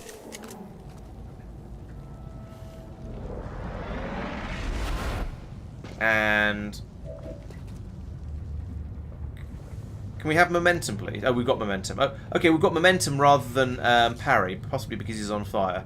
So we'll run him back out over here again to where he's not going to be quite as burny. Put him into cover, because not putting him in cover would be silly. Unfortunately, he's on fire. So, but what can you do? Sometimes people just catch fire. It's one of those things. Right, Tristan can't do a great deal from over there because he's just too far back and out of range. However, Zucker, what can you do? You could Justice. Not. No, there's not really much point in using. Who would you use Justice on? Okay, the Spectre. 63%. Alternatively, submachine gun 28%. That's terrible. Can you get to a flanking position? No. Do you have run and gun? You have combat presence. Oh, extra action to a squad mate. Now, it might be. Is that a free action? No, it's a blue action. I could use that to give an extra action to Al, which would allow him to hunker down and put the fire out. That's possibly useful. But at the moment from here, there's not much else he can do from here. If I move him up to somewhere along here that's still sensibly in cover, like here, then he's got a flanking shot on the Muton. So the Muton, he'd be able to easily kill the Muton. Let's see what we can do with other people first. Oh, in fact, does Al have a special friend? No, he doesn't. Okay, so we can't get an extra action that way. Pete can easily come over here and stab the Muton, or just shotgun it in the face, blast it in the face. That's certainly very, very tempting. The Muton is the more dangerous of the two, because if we leave the Spectre alive, it's probably just going to come over and clone somebody, and then when we kill it next turn, we'll get that person back. Ed has been... Oh, I didn't reload Ed before I fired the rocket. That would have been smart. I could move... Alternatively, I could move Peter forwards to here, and that would put him in a flanking position for the Muton, a relatively easy shot, and then Pete could come round and attack the Spectre instead. Let's try that then. Let's move him to here and see what his percentage chances are. Or do we have a Haywire protocol? Yes, but a Spectre is, whilst it's a robotic enemy, it's not robotic enough to hack. Okay, never mind then. So from here, you're gonna shoot. You've got 92% on the Muton. Just out of curiosity, 59. All right, that's not as bad as I was expecting, but not great either. So we'll kill the Muton probably. There we go. I did count my Muton before it was slaughtered, but that Muton looked very comfortable. The way it's just neatly reclined there against the pipe. Looks very very comfortable, and yes, that. So let's do a. Ooh, we could run and gun and rapid fire. Let's do that. Actually, wait, where can you get to with just a single move? No, not a good enough place. So let's, we'll do a run and gun, and over to basically here. I'll get a little bit of. No, yeah, I'll go to here because I want the Spectre to be flanked. Copy that. Run, and run, and run, and jump, and then how much damage are you going to do straight up? 8 to 10. What if we deadeye that? Then we get 12 to 15. Still not fatal. If we rapid fire, then we drop to 87% chance of a hit, but it's 8 to 10 twice. So there's a small chance of a kill in there, but it's not. He's not going to get a kill from here. So I think actually, let's take the guaranteed damage, and then it'll be an easier kill next turn. Only got a crit as well. All right, maybe given the propensity for getting crits, I should perhaps have used something slightly more effective. Now we could use Justice, I suppose. It's a blue action. Yeah, let's try Justice. For the fallen. Ooh, nice, Justice worked. And now you can do the stabby thought. There we go. And it stunned it as well, even better. And oh, you've still got half a turn left. Right. Yeah, shoot it in the back of the head. Sure, why not? For 12. Crikey. Okay, well that is now very, very dead. And I still don't know what to do with Tristan. Let's put him up here, but he's not going to be able to see anything useful because we're going to go down that way. Let's put him out here behind this. Oh, wait, what? Let's put him here behind this pillar. This is not the ideal map for a sniper, as you can probably tell. Oh. Oh yeah, I forgot to put Al's fire out. I guess we'll do that this turn. Sorry about that. Sorry about that, Al. Right, so you're going to just... Well, we could move you forwards a bit. In fact, let's move you forwards to here, so you're close enough to be useful next turn. And then hunker down so that you're not on fire. Being not on fire seems like the correct amount of fire. Okay, so lots of people have done lots and lots of shooting. So I think we're not going to advance any further yet because I think we have a lot of rather empty magazines, like Ed is demonstrating here. So we'll move up to here, which I believe is safe, and then we'll grab a reload because one shot left. I mean, it's not too bad, but I feel like having more ammunition available is useful. You definitely need a reload. Let's slap one of those in first. There we go, and we'll carry on. We'll carry on moving up a bit because we know this area is safe, or at least we believe this area to be safe. We'll just get straight up get a reload from Tristan. Actually, no, he's got 3 reloads. There's no need to reload yet. Oh, and I forgot he's got the grapple. So if we do need to move him to a more tactically useful position, we can do that for free. Peter, you also need to reload. Good to go. Like that. And where should we put you? Put you... There's no cover available. We've blown it all up. Let's put you here, right next to that explosive barrel. That's a good place, right? What's the worst that could happen? Don't answer that one. And then Pete, I mean, I'll put him here because then he's in cover for facing in the correct direction. And then we'll overwatch him. Long watch from here. And that's the lot. So... I'm not really expecting any aliens to appear at this point in the mission, but you never know. Not expecting them to come to us, rather, is what I mean. So I think from here there's going to be another pod round here, including the VIP, I assume. If not, we can sort of guard this area and grab him as he comes round. So I'm guessing there's going to be another pod round here. So I don't really want to advance too far until we've got the squad back together again. So let's do some. Let's do some consolidation. Ed, where should we put you? I could put you here. Actually, if we move Ed through inside the room, then he's going to be able to see out of that door, and we'll get an idea of what's through there and whether it's worth advancing more people that way. Don't run through the fire, thank you. No, okay, he's not spotted anything. That's kind of surprising because I'd think he'd be able to see the extraction point from there. But okay. In that case, I shall bring Peter up as well with a dash.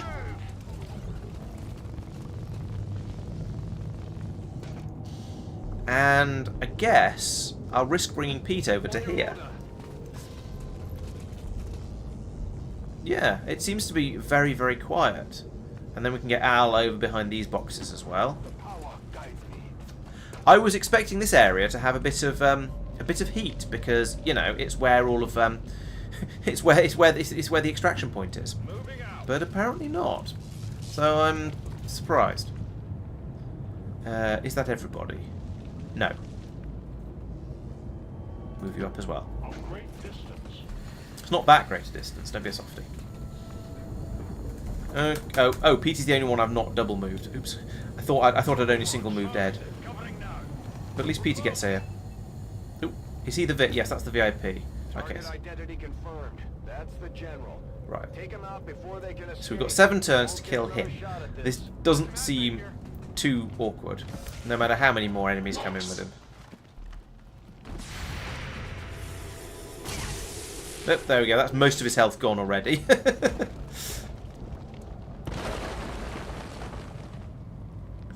Right, yeah, I don't think we're going to have any difficulty taking him out. I think we had a 12-turn timer, and since it's always interesting to think, because I'm playing with double length timers because I'm a noob, and so it's always interesting to see how whether I'd be able to do these things with the normal timers, and I'm pretty sure in this case that I would. So let's advance Peter to here. Gives him a flanking shot. He can kill the VIP easily from there. We can't skulljack the VIP, unfortunately, which would be would have been nice, but never mind. So from here, I would like you to shoot him in the face. Bang, just like that. Right, mission complete. We just need to make, well, primary objective complete. We just need to finish off the rest of them now. We need to clear the area of any remaining hostiles. We can't allow them to recover the general's body. No problem. Let's advance Ed to here, where he's going to be in cover and can get the loot, and we can put him on Overwatch for the end of the rest of the turn. Ed, could you grab the loot, please? You're inside the box. I mean, I know technically it's on the other side of the wall, but I'm pretty sure that XCOM allows you to grab things through walls. Apparently not. All right, let's move Tristan up in there then to grab the loot. Put you there. Will you be able to get it? Do you think? It'd be nice. And I know we have 3 turns technically, but there we go. What is it? Superior hair trigger. Well, it's a superior, but it's probably one of the least useful of the upgrades you can grab. So, where am I going to put people? Let's hop Al forwards to here. Put him behind these pipes. He can't see anyone, but we can put him on Overwatch from here. We know there's some enemies up here somewhere. We got a bit of a clue about them, I think, and we definitely know. We certainly know they're somewhere anyway.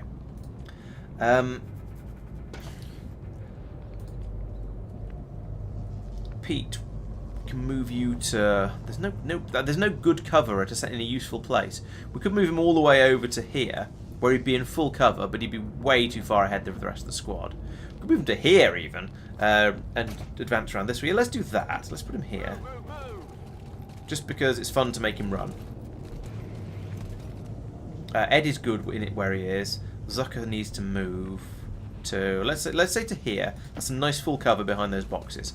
It's rather destructible cover, but it'll work for now.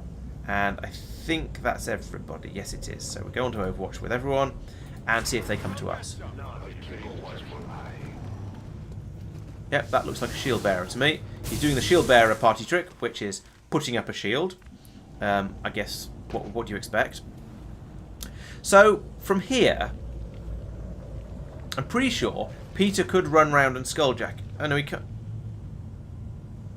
Oh, maybe a skulljacking is a complete turn. I was hoping it was going to be one of those moving attacks, like a ranger's sword attack. Who can see him? Or is it just that we straight up can't see him? Oh no, you can see him. You can see him, but you can't. But you're not prepared to go over and skulljack him. I guess we're just going to be killing him then, which is a bit of a shame because we do need to extract his spicy brains. I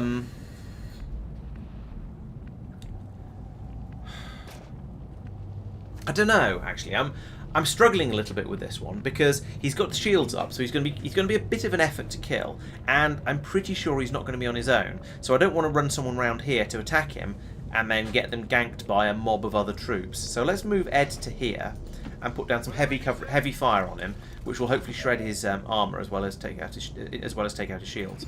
It's only a 39% to hit because there's all kinds of cover in the way over there. But I do have a grenade left, so he's behind proper heavy cover though, so we're not going to actually be able to completely wreck where he is. But if we hit this area, we can take out all of the walls around him, and we'll find out if there's anything else in that room. And generally, this is going to be better for intel than it is for damage, is what I'm trying to say.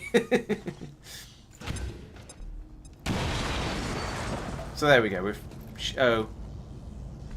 We've done basically no damage from that, which is kind of disappointing.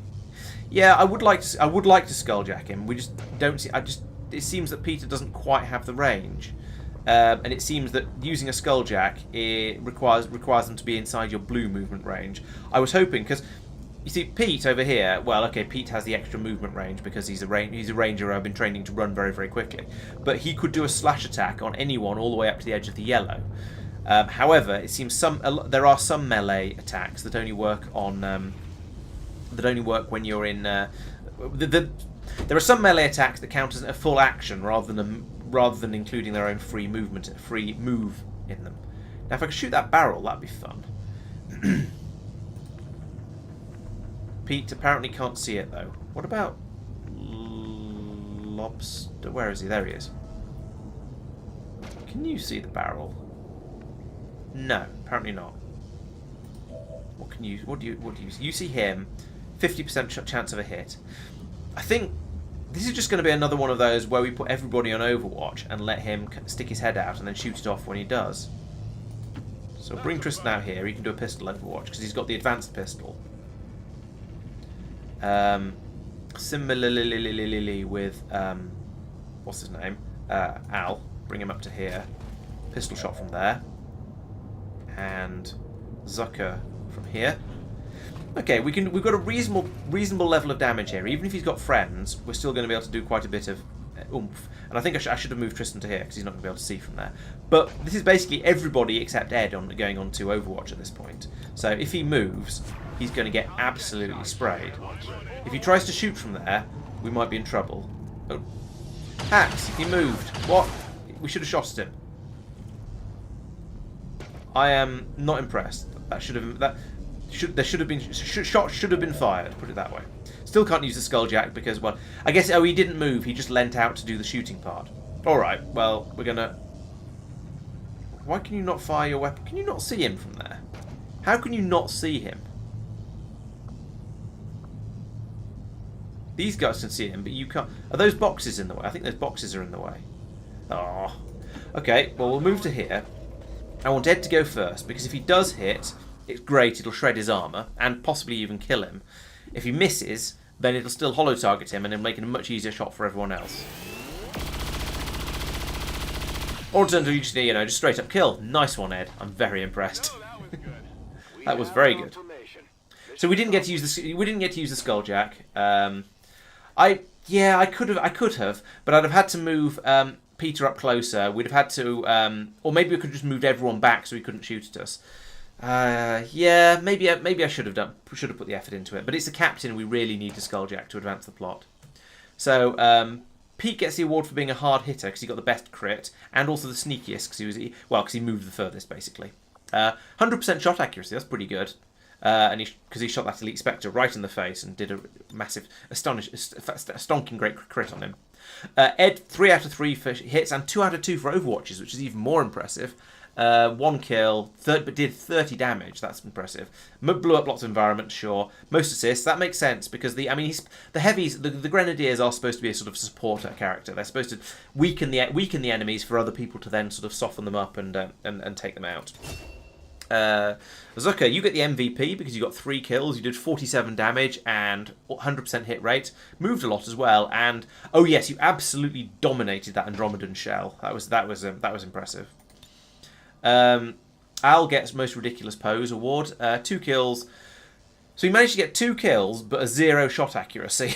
That's quite impressive. I guess he used his energy sword thing a couple of times. So yeah, all right.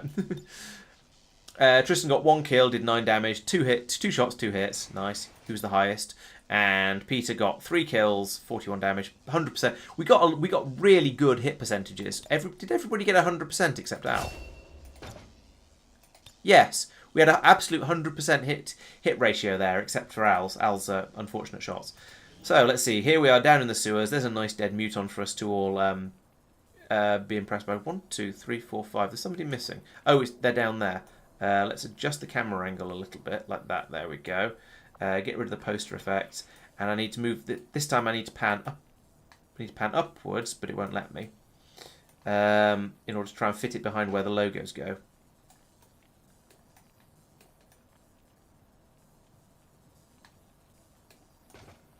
I guess that'll do. Yeah, about there. Chunk. And continue. So it's only an excellent there because Al also both caught fire and then got shot, which is a bit of a shame. But otherwise, everyone else was absolutely fine. So, you know, pretty good. Nobody got killed. Vicious criminals inflicted a sudden and unprovoked assault upon Glug. us today. May our thoughts be... So, yeah, Zucker did the most damage. Nice. That's probably because of the way you absolutely soloed that Andromedan shell. That was impressive. Forever. Peter most attacked. Al most yeah, okay. Oh, I'm surprised it wasn't Pete who moves the furthest. It usually is because he's a ranger and a very, very speedy one at that. I don't know what mod it is that's broken the smoke and turned it green, but yeah, it's a shame. So Al, on his first outing for a little while, has been wounded. Sorry about that. No promotions, unfortunately, which is a bit of a shame. But you know, I think that went reasonably well.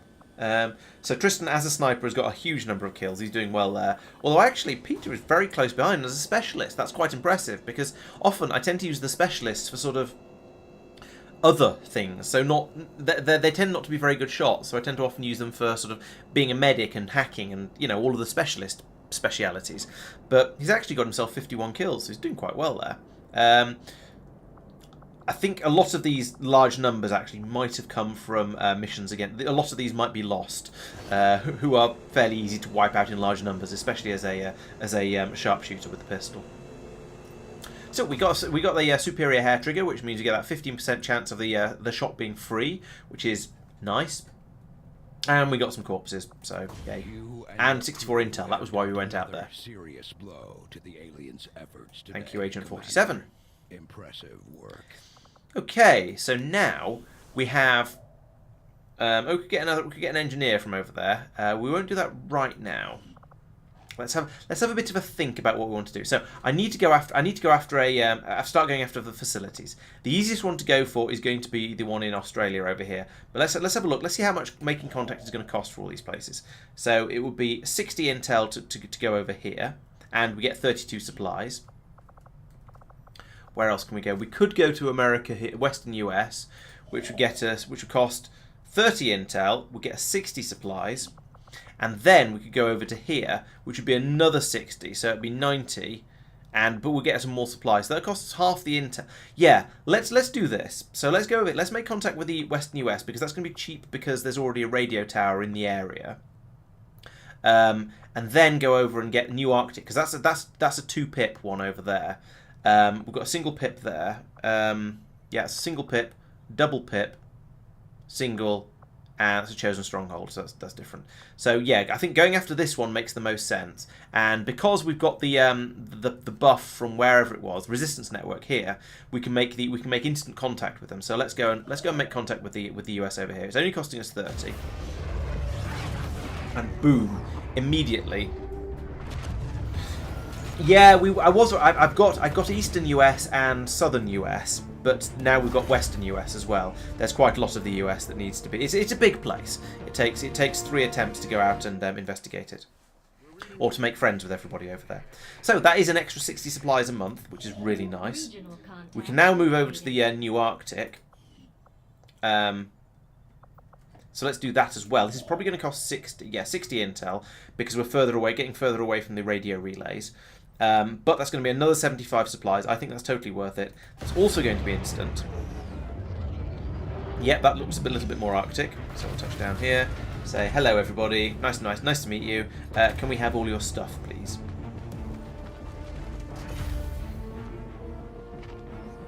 Hello. Hello, yes, nice to meet you. How do you do? you loud and clear. Oh, you're a plumber. Right, there we go. An extra 75 supplies. That's a really good bonus there. And we can go. We could now potentially go over to West Asia as well, but that's probably going to be really, really expensive. So we're not going to do that. Just out of curiosity, how much would it be? Yeah, 90 intel, because we're blooming miles away from the nearest relay. So I think I want to make a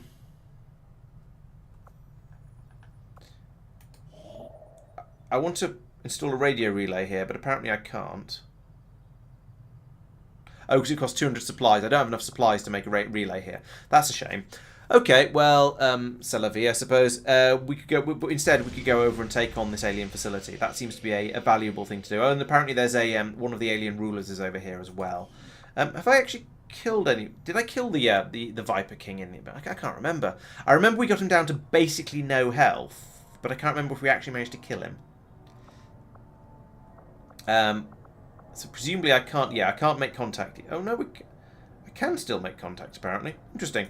That surprises me. I thought I'd filled up all my. Oh no, I've got 12. I've got up to 12 contacts. I've got lots available. It's just this one. Yeah, it's just the wrong error message there. It's a financial problem. Is why I can't do that one. Okay. So yes, what we've got? We've got the alien facility here that we want to go for. We've got a black market. Let's. I've not got a huge amount of intel left now. I probably shouldn't go and spend it all in the black market. Other things to do. We can get resistance contacts down here. I mean that. How many places are there in the world? So it's 3, 4, 5, 6, 7, 8, 9, 10, 11, 12, 13, 14. 15, 16. So I am going to need more resistance contacts if I want to make friends with the entire world. So this would be worth going for. Do I have room for? No, I don't have room for another engineer in here. So if I wanted to do it any other way, I'd need to either do through covert actions or by building another resistance comms. So this is probably very worth doing. How are my troops? That's my first question, because I'm probably going to want to take the people from the top of the list essentially on this mission, because this is probably going to be quite a difficult one. So I think that's going to mean Flyboy and Lobster, and Mango and Cheese Wheel, and then probably Persistent and Beth. That's my sort of A team, isn't it? Because that gives me a range. That gives me a Ranger and Sniper. It gives me a second Ranger and a Grenadier. And then a Specialist and a Reaper. Is that?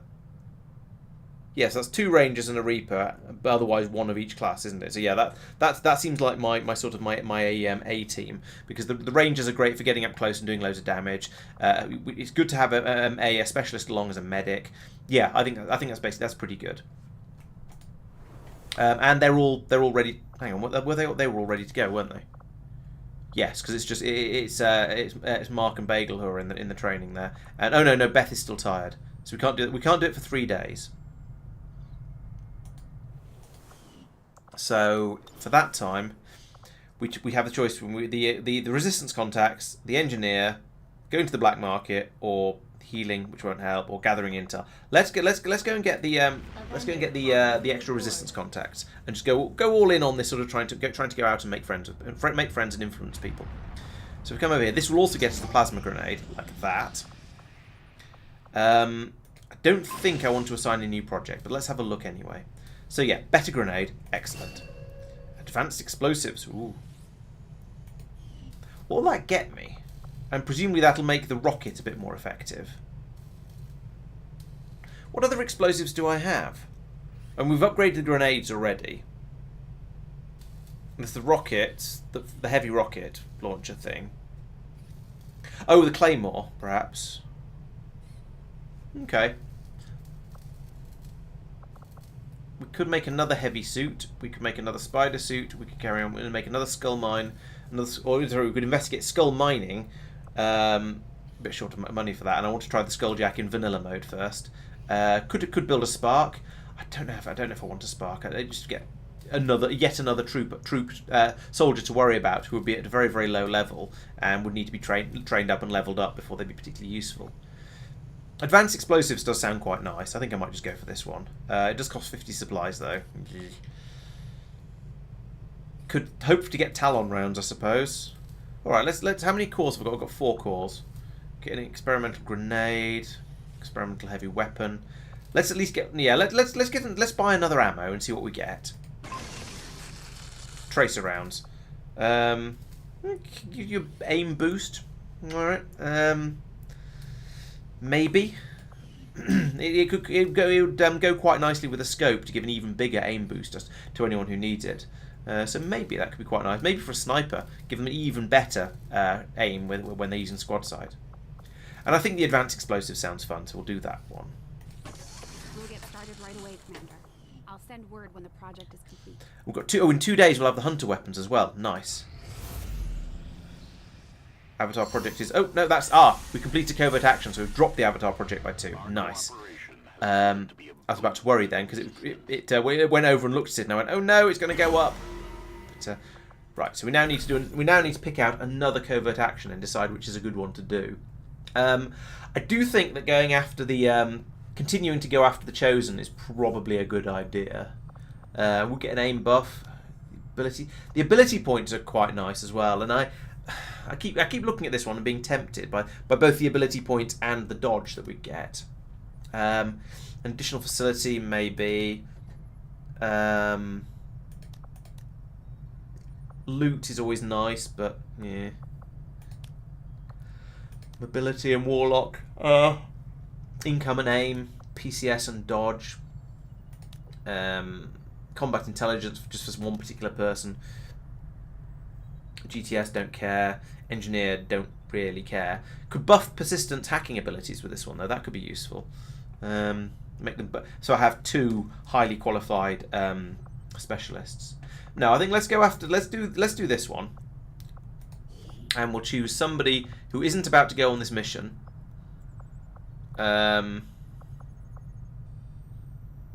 Let's wait 46 hours and then send Mark on this one. So we'll buff Mark's aim because he does occasionally use his sniper rifle, and everyone else around here is about to go on this mission except Peter. Except Peter. All right, let's do that. And one of the people from down the bottom end, so like a Sophia again.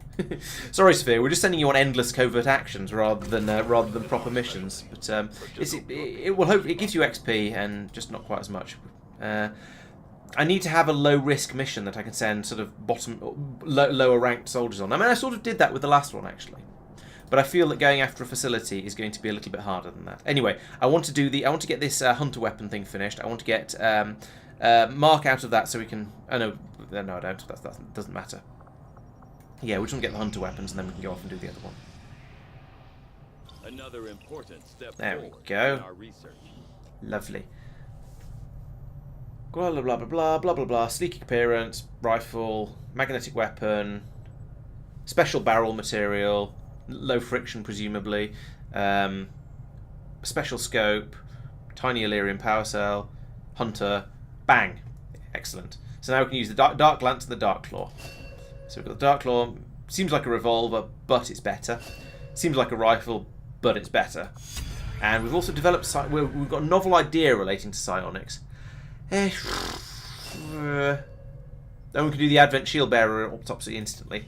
Well, let's do that one because it's instant. You know, no reason not to. Are quite similar to the bulk of Advent's forces, and that they are the product of careful genetic engineering that generally mirrors the human form.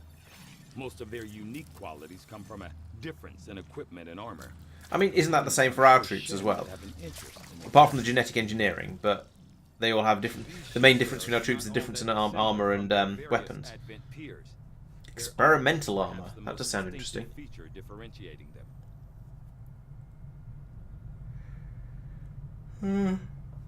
Okay, fun. And now we can do experimental armor. Oh, it's a new vest design, so it's another thing that would take up a slot in your armor if you wanted. It's an inventory slot if you wanted to take it. That's less interesting, actually. What to research next? I think I will do psionics now, even if it will take some of my Illyrium. The storm gun is also tempting, but I think powered armor. That'd be nice too. But again, no, we could do that. So yeah, I think. Do I want to do psionic? I think I probably want to do psionics because it's inspired and therefore will be quick. But I don't think I'm going. I think this is going to be like the Sparks. I'm not going to use it because I've already got my squad who are set as I more or less as I want them to be, and introducing a new low-level soldier at this stage of the game is going to be a bit unhelpful and difficult to bring them up to speed. So let's ignore psionics. Do I want to get the storm gun, which is the powerful shotgun for the Rangers, or do I want to get the powered armor, which is obviously better armor?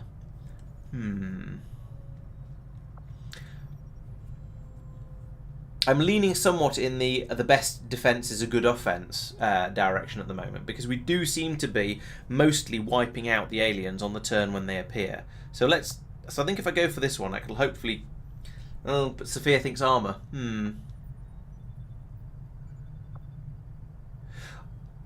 All right, let's go for survivability. Let's go for the armor. It's a long research, so it's going to be quite a long time until I get to choose anything else. But you know, it's it'll help helps keep people alive. So I guess it's worth it.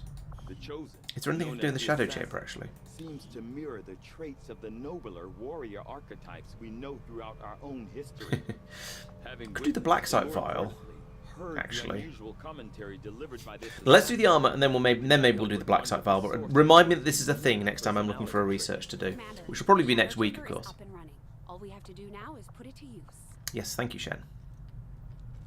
Right, we need another day to pass for something I forget what for. Stun Lancers have a chance to move after performing a melee attack. Interesting. Unfortunate, but interesting nonetheless. Okay, so now Stun Lancers are an even higher priority target. What was it we were waiting for 2 days for? Oh yes, it was waiting for Beth to be available again and stop being quite so tired. There we go. Yeah, she's back to full strength now. So now, what time is it? It is 10 o'clock. Right, 10 o'clock is a good time to go off and take on a alien facility. So over here we have Elite Officer, Elite Trooper, Elite Lancer. So that Stun Lancer would be extra mobile. Enemy Unknown. So presumably that means a type of alien we haven't faced yet. So that's only slightly terrifying. Purifier, Archon, Spectre. So out of these, only the Spectre and possibly the unknown enemy, if it's what I suspect it might be, are robotic enemies. So blue screen rounds are not going to be the most effective. We do have lots we can skulljack though, so that's going to be fun. Setting course for the Arctic territories. So yeah, we'll see if we can get some skulljack action in this mission. Commander Tygan and Shen aren't going to be happy if we Right. put the skulljack to good use. Yes, okay. Thank you, Bradford. I will give it to them. I just haven't had a chance yet. Could you give me perhaps just give me a chance? That'd be lovely. So, we've got Tristan with the medkit still. So what were we saying? Yeah, we're going to bring. This is not the set of people I was going to bring. We weren't going to bring Ed. We weren't going to bring Zucker. We weren't going to bring Mark, and we were going to bring Mango. So we've got those two. Then we have not Mark. We have Persistent, because Bond with Owen Beth as the. So we've got Scouting, and then who's Mango's friend? No wait. So we've got Pete and Lobster, Mango and Cheese Wheel, of course. There we go. Tristan, I don't want you to have the anti-materiel rifle. I want you to have something significantly better. You can have the... So let's compare them. So anti-materiel does 7 to 9 damage, clip size of 3, crit chance 10, plus 10, 2 free reloads. The Dark Lance... I didn't look at it properly. Dark Lance does 9 to 11 damage. Let's try and let's compare them like this. So 7 to 9 versus 9 to 11. So that's better. Clip size is the same. Crit chance 10%. Crit chance 10%. Get an aim buff of 15, so it's better aim buff. Better bonus action chance. 3 free reloads and plus 3 missed shot damage. Okay, so that's just a bit. It's just a bit amazing, really, isn't it? It's got everything. It's got all of the superior add-ons on it automatically, and it does 9 to 11 damage. The clip size is a bit low though, so but he doesn't have banish, so that doesn't really matter. Okay, so that's just straight up better. Take the Dark Lance, and you might as well take the Dark Claw as well. instead of, what do we get here? We get 4 to 7 damage, 15% crit, 10% aim. We can have the Dark Claw, which is 5 to 8 damage and 5 armor pierce. Wow.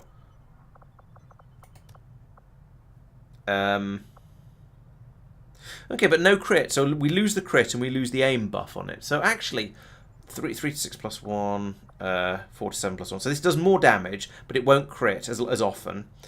And it doesn't have the aim buff. So actually, both the Dark Claw and the Powered Shadowkeeper are roughly comparable. I mean, I think the Dark Claw is slightly better, but they're both on a similar level. They just have slightly different advantages, disadvantages. We won't give you that. We'll give you... I mean, you're not going to need tracer rounds, are you? You're going to have ridiculous levels of aim with that. Don't want to give you the... I mean, what do we give him instead? That's the question. Could give him blue screen rounds if I took them away from anyone else, whoever else has them. Oh, true. Dark Claw has the armor piercing. Yes, that's a fair point. I think he's since he's going to be further back. There's no point in giving... And a grenade could come in useful. Tracer rounds, again, buffing the aim again. Skulljack, no, that's silly. Flashbang, a little bit silly. Vest, unnecessary. I don't really know. Let's give him tracer rounds for the hell of it. You got the Spidey suit already, excellent. Right, persistent. You didn't come on the last mission, so that means we need to load you up again. So you're going to get a plasma rifle, obviously. Do we want you to have laser sight? No, let's give you this one, because I think giving the I like knowing that my specialists are the ones who can do the guaranteed stock-based damage. That's very useful. Yeah, you've got Mark II Gremlin, you've got plasma grenade, and we give you a med kit because you're the medic. Pete, you are right. So, I have to decide whether I want to take the bolt caster, because it does that phenomenal amount of damage, but you can only fire it once. Almost just once at all. No, not quite once at all, but you have that problem with the reloads on it. Where are my blue screen rounds? You have that problem with the reloads for it, where it takes the entire turn to reload and then fire again, so you don't really get to move very much. Maybe it should be combined with a spider suit for the extra mobility. I don't know. But anyway, Pete, you've got a grenade and a mimic beacon. You're holding a plasma rifle. Is it a good one? Probably not. No, it's not. Let's give you one that has... and we could take the shotgun. Yeah, the shotguns just do straight up less damage because we haven't upgraded them. Let's give you the one with the laser sight, so you'll get a chance of a really good hit. Weapon upgrades. Is there? No, you've got hair trigger and a laser. All right, fine, that'll do. That's you. Cheese wheel. You need quite a lot of stuff. You need the heavy. You need the heavy armor. Can we have the armor, please? I thought I went through and clicked on all of these, but maybe I didn't. I don't know. Anyway, you need the exosuit. You've got a beam cannon. Hang on, what? 8 to 10, 8 to 10, 3. The energy cannon is the upgraded beam cannon, effectively. Gotcha. So we'll give you that. You've got an advanced grenade launcher. You've got a rocket launcher. You've got a plasma grenade. You've got another plasma grenade. That seems pretty good. That seems like a good loadout for you, given there aren't going to be too many robots on this mission, we hope. You, Beth, what should we give you? You don't really get much to change, do you? You've got the Reaper armor, you've got the standard rifle, and you've got the Claymore. So we can't change any of that. We could slap an upgrade on your weapon. Yes, this is. Oh, we wanted to put a magazine upgrade on here, didn't we? But we don't seem to. Oh no, we don't have one. So I'm sort of saving for that. Or an advanced repeater. So well, let's stick the repeater on for now, and we'll put an advanced repeater on if we get another chance later. But I want the expanded magazine desperately over here. We might maybe need to go over and buy one manually at some point. And then Mango has the bolt caster. We need to give you another toy here, don't we? So let's give you... Oh, wait. Who's got the frost? Oh, 1 grenade per soldier. Right, and a smoke grenade doesn't count as a grenade, apparently. Let's give you the Skulljack, I guess. What's your hacking skill like? 15. Let's not give you the Skulljack. You're not going to be able to use it. Ideally, I kind of want to give the Skulljack to Persistent.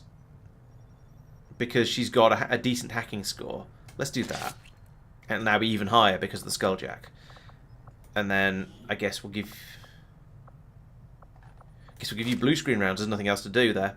So this is going to be a phenomenally powerful weapon against robots, but not much good against anything else. Sure, I guess that'll have to do.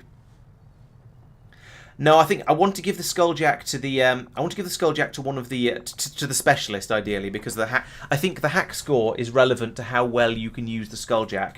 I think yes, it makes it a lot more effective. Because if I remember correctly, and I could easily be wrong here because I've never actually used one in one of my own playthroughs, because this is my first playthrough. But I've read and watched some videos and stuff like that. I believe the Skulljack, it gives you a boost to your hacking skill, so it's useful for the specialist anyway. It also when you use it, I think you get a guaranteed kill, but based on your hack score, you may get bonuses as well. We'll find out when we first manage to use the damn thing, I suppose. Right, we are equipped. Let us go. Only took me about 10 minutes to get the squad together.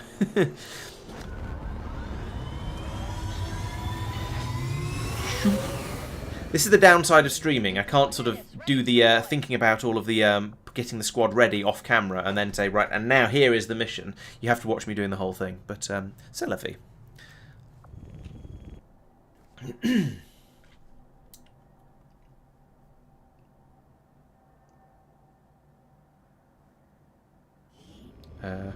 Start the mission.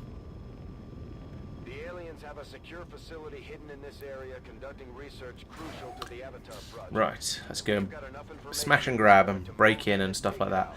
Now, one thing I've learned from previous missions, particularly one of the very early ones where I lost a soldier, is that it doesn't really make sense to try and sneak into these places completely silently, because the game sort of then cheats and you get aliens coming up from behind, and it just all goes horribly wrong.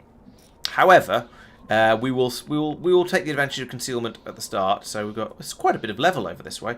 I could stick Lobster right up on the top here and just have a view of the entire universe, but then we'd probably end up fighting inside and you wouldn't be able to see and you'd be a million miles away. So we won't do that. We don't want to waste the Darklands. But let's get Beth moving. So we'll stick her behind this. Actually, we'll do this move in 2 parts, just in case. Because I'd feel silly if there turned out to be an enemy on the other side of the tree and she got revealed. Okay, nothing. And there's a rock to hide behind, so we'll put her there. You cannot run. No. You can, though. Anything? Yes, there we go. Nicely, if it can be disabled. Right, so over here we have a stun lancer, we have a trooper, and we have a captain. So I think we probably want to take out the stun lancer first, because that's just straight up the most dangerous. I'm very tempted to just which one? Oh, you don't even have a squad sight on them from there. That's annoying. Or actually, it's not so annoying because it means we can actually get people into a slightly more useful position. So we'll put Tristan there. Okay, you have a squad sight 100% on. Oh yes, Dark. Of course, Dark. The best thing about Dark Lance is that it only uses one action to fire it. So I can actually just fire this at the stun lancer from here. And I mean that's a guaranteed kill. 100% to hit, 9 to 11 damage. He's got 10 health. Boom. Awesome. I might just do that, to be honest, or I might. I don't know. We need to get persistent up close, don't we? Really, for skulljacking purposes. All right, let's run her to here or here. So she's still in concealment.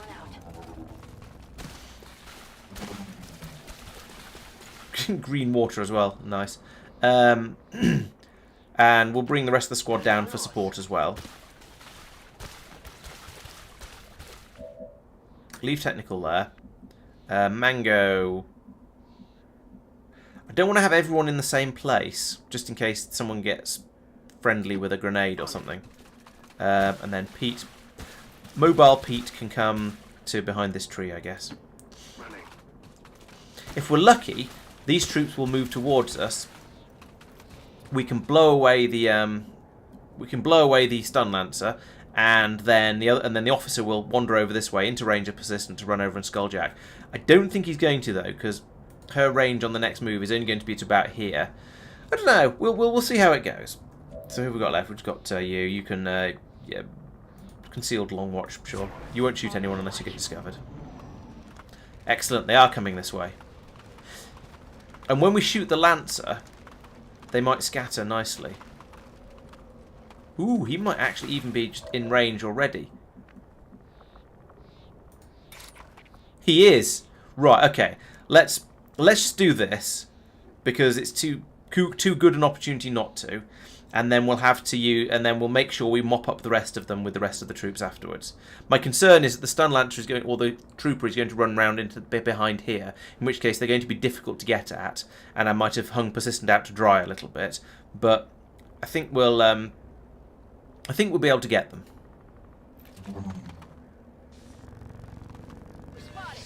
Yes, I know you've been spotted. That's okay. We're expecting spottings. Ooh. That is a really vicious attack. So there we go. Because she's got a tech score of 75, right, we can guaranteed access network codex. Yeah, we've got guaranteed to do that. We've got a 45% chance of getting, 46% chance of getting a small cache of intel, or a 19% chance of getting a large one. So this is why I wanted to send someone in with a good hacking skill. Unfortunately, Advent Officer has a higher tech score than Persistent does, so we're probably not going to get this, but you know, we'll try anyway. Oh, no, we did. So it's a small cache of intel. Nice. I mean, I'll take it. It's useful. Also, boom, instant kill. Lovely.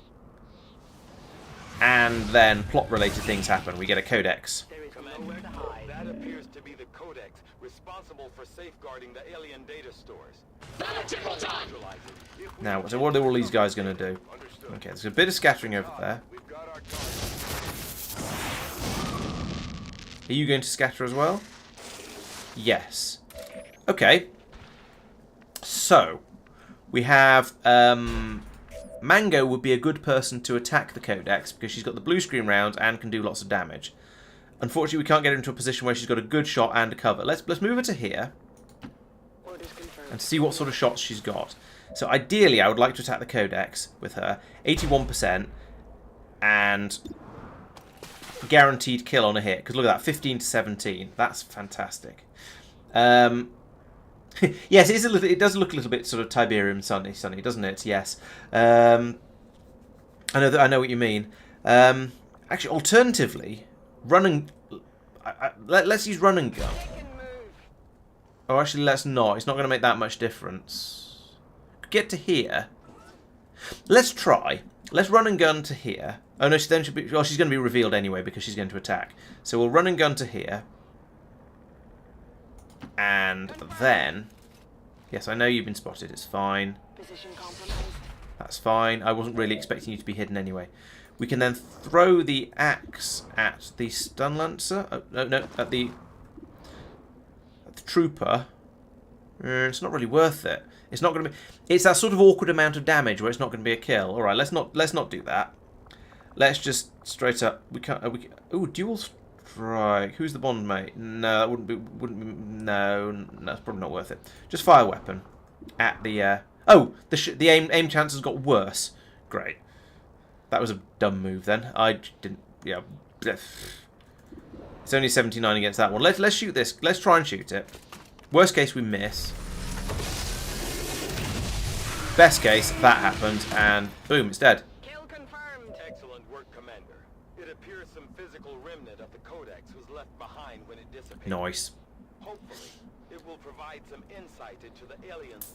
Okay, so we're getting some good progress here. We've managed to we've taken out the Codex, we've taken out the officer, we've done all kinds of plot-related mumbo jumbo. Now, you got an 88% on the Lancer over there because he's in full cover. So we have a couple of choices here. We either we go, okay, 88% chance, that's reasonably good. Let's just take the shot, or we find Cheese Wheel wherever she's hiding, and we put a grenade on him, like that, and then he won't have any cover, and anybody can get him easily. Or even better, we do this. And we take out the cover for both of them in one go, and do a load of damage to the stun lancer at the same time. This seems like an excellent grenade to me. I am using up quite a few of my consumables. Like I used the run and gun, which I don't remember if that respawns or not actually. I have to check. Can I tell? Run and gun. Oh no, run and gun does come back again. Okay, so that's not so bad. I'm not using up as much of my irreplaceable feats as I thought I was. So who have we got left now? We've got Pete over here. He's got a flanking shot on this guy, but Tristan can also will now have a 120% chance of hitting or something like that. Alternatively, he can come around here. What would a sword attack slash attack do? 100% chance of hit, 6 to 8 damage. So there's a chance of a kill, but not a guarantee. Shooting does 8 to 10. Let's run over here, say hello, and then shoot him in the face with a plasma rifle. As oh, we found a turret. That's unfortunate. However, when Pete gets this kill, which 92%, probably going to happen. And a crit as well, so there we go. That's also going to get him enough movement points to then just, run away and get into cover like this. Because he gets another move after he gets a kill, which is fantastic. Now, who's left? We have, you have an extra move, you have everything. Beth can move, do whatever, and Tristan can take a 100% shot to hit. He's got 108% chance of hitting. That's pretty likely, I feel. And 9 to 11 damage is more than enough. So clearing that tree out of the way was excellent. And this is one of the reasons I wanted plasma grenades, because that plasma grenade was able to just completely annihilate the tree. Ooh, death from above. Oh, and he's gained another turn as well. He can't use. Oh, he can use. Yes, you can go on long watch with that. Excellent. Or even better, I move Beth forwards because she's still sneaky because Reaper. And then Tristan can probably also one-shot that turret. Well, one of the turrets. Oh, we found an Archon and a Spectre as well. Okay, well, if we go after... What are the turrets? Okay, we go after this turret. It's the higher percentage chance anyway. That's probably not... That's not going to be a kill, actually. Unless he gets the 20% crit. But you know what? I think it's worth softening it up. Because that's probably going to be 2 hits from almost anybody. So let's give that a smack.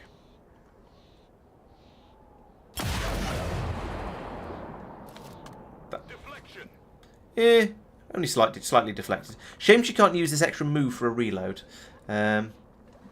Yeah, the phasing in and out of reality like that is a bit cheeky, but to be honest, the Spectres do something fairly similar. The codices have a much worse cheating ability available as well that we haven't seen yet because I killed it quickly. We'll probably be introduced to it later in the game, I'm sure. And yeah, I was really pleased with that grenade. When I realised I could remove the cover from both of them, that just made me so happy. Although, to be honest, Pete probably had the running range to get all... Actually, no, he didn't quite. He wouldn't have had the running range to get round there if I hadn't blown the rocks up. So that was actually... Yeah, it was really good. Yeah, I don't want you to do anything, because I don't want to move you. You're in a good place. Alright, are those aliens going to do anything? The turret's having a think, because it was going... I know something hurt a moment ago, but I'm not sure what happened. And then over here, nothing else is going on. So, these two. It's very tempting to open up with a rocket from Cheese Wheel. That's a strange phrase. What's her range like on these? Okay, so if she moves forward, she'll be able to hit them both with a rocket and maybe destroy the ground underneath the turret, which will instantly destroy the turret. Which will immediately weaken them both. We'll take a load of health. We'll take 4 to 7 health off them both. And without us alerting them until it's too late, and so they'll still be bunched up like that. We can then start taking pot shots at them with everyone else. Especially perhaps Mango would be especially good against the Spectre because again she's got the blue screen rounds. So let's move Cheese Wheel forwards. I'm not going to worry about cover for now because they shouldn't. They're too far away for it to matter. I just want to get her as close as possible. I could drop the rocket on... Yeah, I can now drop the rocket neatly on... Maybe I can drop the rocket on them both. No, can't do that. That plan appears to be out then. I mean, I can hit the Archon or I can just about hit the Spectre, but I can't put the rocket quite where I wanted to, where it would get both of them and take out a chunk of the wall. So, looks like we're going to need a plan B. One possibility is, again, to just hit them with a sniper round from all the way back here. And we have shots on everything. We could hit the Spectre. 83% chance. That's a probable hit. It'll wake them both up. They'll come towards us, and then we'll be able to. And then hopefully we'll have the range. They'll all come in range, and we can shoot them. Alternatively, we could go. Well, actually, I think I'd rather take the turrets out first because they are. I don't even know how dangerous turrets are. I've never had one shoot at me because they don't move, so it's easy to stay away from them. So that one could easily be finished off by basically anyone who gets in range of it. There's no timer, so let's not rush into this. I'll move Cheese Wheel over this way. I'll move someone else, actually. Yeah, Persistence is probably a good opportunity. A good person for this. What if we do a haywire protocol on this turret? Or even better, this turret. I've not really used haywire very much, but if we can hack and take over the turret, this could be quite exciting. So we've got an 82% chance of shutting. Oh, okay, we can either try and shut the turret down, which we've got 82% chance of that happening, but that's boring. We could try and take it over, but there's only a 41% chance of that happening. So I don't think that's worthwhile. So I think we'll not bother with that. So we'll cancel that hack. Thank you very much. Let's not do that.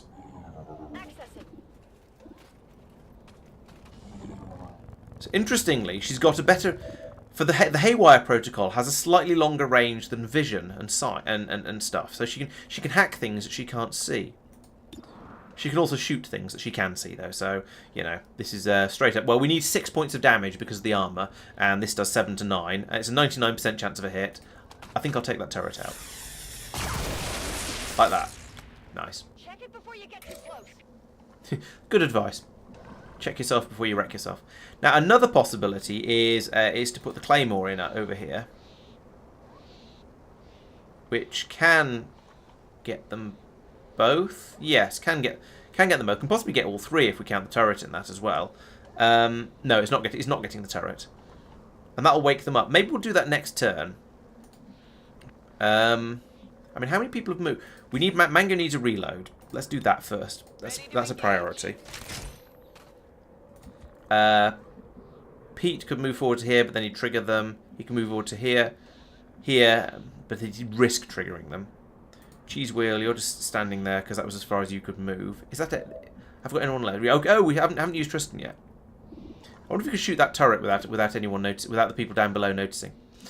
I think this is a good point to let's move Cheese Wheel across and go back to Plan A with the rocket, because I think that'd be a nice way to open things up. If I put her there, then she's still out of sight. But we'll put everyone on Overwatch just in case anyone gets some funny ideas. Moving to Overwatch. Everyone, please. I won't let them. Moving to Overwatch. Right. Let's try for Operation. Hey, look at my rocket. My rocket's amazing. No, this is even worse. My rocket is not amazing. All right. Plan A or previous plan. Let's just put the Claymore up there. Where was that going to go? There was somewhere where we could put it that would get both of them. Yeah, there we go. So drop the Claymore there. Is she going to be able to shoot it up there? Actually, yes, she is. Okay, good. Shoot the Claymore. Bang goes the Claymore. Half the building disappears. The Spectre falls as well, so even more damage. The Archon is now enraged, but, you know, it's an Archon. They're always a bit angry. Let's move forwards a bit. The Spectre has gone into a defensive position there, which is, to be honest, sensible. Okay, so the Archon has come into visual range, so I can't leave people where they are unless we kill it this turn.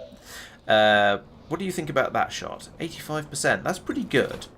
And you've got your. Oh no, it's only an advanced stock. So on a miss, he'll be left with 1 hit point left, which is a ridiculous amount of health. Alternatively, 86 over there. Yeah, I don't know. Let's go for this one because you're one of the few people who can actually see the see that one. But let's do a reload first, just because it's a good idea. If you're not moving, oh, actually, would a move be better? Can I put her somewhere more sensible? Yeah, up here is more sensible. It's not going to be a better shot, but it is at least in cover from them. So let's move to here first. Then fire. This is still 86%, but she's now in low cover, so if anyone does return fire, she's a bit more defended. And a hit. Nice.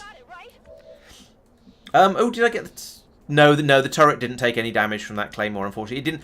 You need to destroy the floor underneath it for the turret to drop and be destroyed. But the turret is far enough away that it's not a worry. This one is definitely destroyed, though. Okay, now we just have the arc on to arc.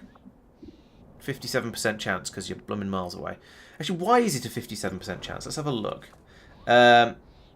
Okay, it's just because Pete isn't a very good shot, because he's a ranger and he tends to do the running up and hitting things, or running up and shooting things at very, very short range. So he just has a relatively low aim chance.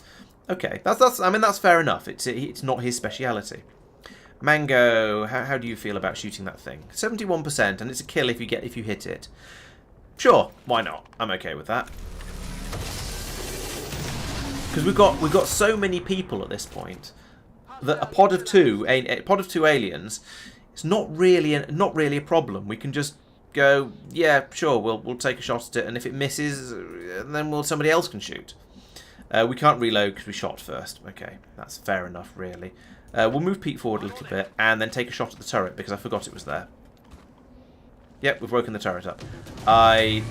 That was dumb. I forgot the turret. I completely forgot about the turret, but he's got an 80% chance of hitting it. I could use rapid fire, which would drop it down to 65% chance, but he'd get 2 shots. I think that's a silly idea. Let's just fire the weapon at it. 80%. And then Tristan can perhaps finish it off in a minute. In fact, hindsight, should have done that the other way round with them, because Tristan is bound to have a sort of a 200%. Oh no, he's actually only got 96%.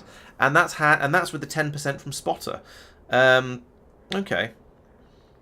Well, sure. I mean, we'll just take it. There's no real reason not to at this point. Boom. Yeah, the Dark Lance is a little bit OP. I'll put I won't disagree, but my side has got it now, so it's the good kind of OP. That Advent officer has been left just sort of on his knees, and clearly the corpse is frozen in position. But because he's upright, I keep seeing him and thinking he's one of my soldiers and trying to decide where I want to move him to. Which is a bit ridiculous. Okay, there was supposed to be an alien ruler here, wasn't there? We've not seen any sign of them yet. Maybe they're actually just guarding the building a bit more thoroughly or something. I don't know. I do think I'm going to have to move Tristan forwards fairly soon, though, because from back here, he's had an excellent view of this side of the building, but as we start to go either round the side over here or into the building itself, things are going to get a bit hairier. In fact, there's a lot of level over here. I wonder if that's where the alien ruler is hiding, and we haven't found them because we haven't gone in there yet. Do you think I should go and look? I don't really know. Has everybody been? Everybody's been. I know everyone's done stuff except nobody can Overwatch except Cheese Will. Okay, well we'll do that. Something explodes. I mean, I could send Persistent out over here. No, if I'm going to send anyone out to have a look, it should be Beth, because she'll be able to scout them without getting attacked. Let's put her up here to have a look around this sort of area. Because I am rather paranoid about there being an alien ruler around that I'm going to need to worry about. Oh, we found something. There we go, there it is. It's okay, it's a... Oh dear. 100 health. Jeez. Okay. Right. That's a lot of health. How are we going to deal with that? I mean, obviously by shooting it an enormous amount. Yeah, 100 hit points. I could get Beth to plink it with Sting, which will alert it, but it won't know where we are. And then hopefully it'll come out here into the killing zone. Because out here we have various people all in sort of reasonably defensible positions. If I move, that's the corpse. I can't move that one. If I perhaps I could put somebody up here, or we could all just shoot from down here. 1, 2, 3, 4, and then 5 there, and 6 over here. They all have shots on this sort of area. So if we can tempt the Archon King out into this area, then potentially we've got a good chance of doing some damage, I guess. The other alternative is to open with a rocket like this. It's a slightly it's less subtle, but then we don't need subtlety is overrated. It would also shred it a bit, whereas I think Beth shooting it would do almost no damage. Or maybe you get armor piercing from shooting in cover. I'm not sure. That would then. This is the wrong time to. Hang on, does everyone? No, this is the right time to do it because everyone's got all of their time units. So yeah, let's except Beth. Let's do that now. Wake him up. He'll come out. We can all. No, actually, no. Change of mind. Let's have an end. Let's have a new turn first because we want Beth to have banish available, because that will do a decent amount of damage. At least once we shredded him. I should have thought a bit more about placing of everyone, but oh, and reloading Mango. That's always worth doing. I always need to reload Mango. I need to remember that. Okay, so the only problem with this is that we'll only get the rocket's worth of shredding. We can't then use Cheese Wheel to do further shredding. Maybe in the future I should bring two grenadiers instead of 2 rangers. No, I've got the wrong person selected. Wait, what? How are you out of actions? We haven't done an. We just did an end turn. Oh no, we did the Overwatch for everyone, but Mango didn't go into Overwatch because she didn't have any ammunition. All right, that's actually better.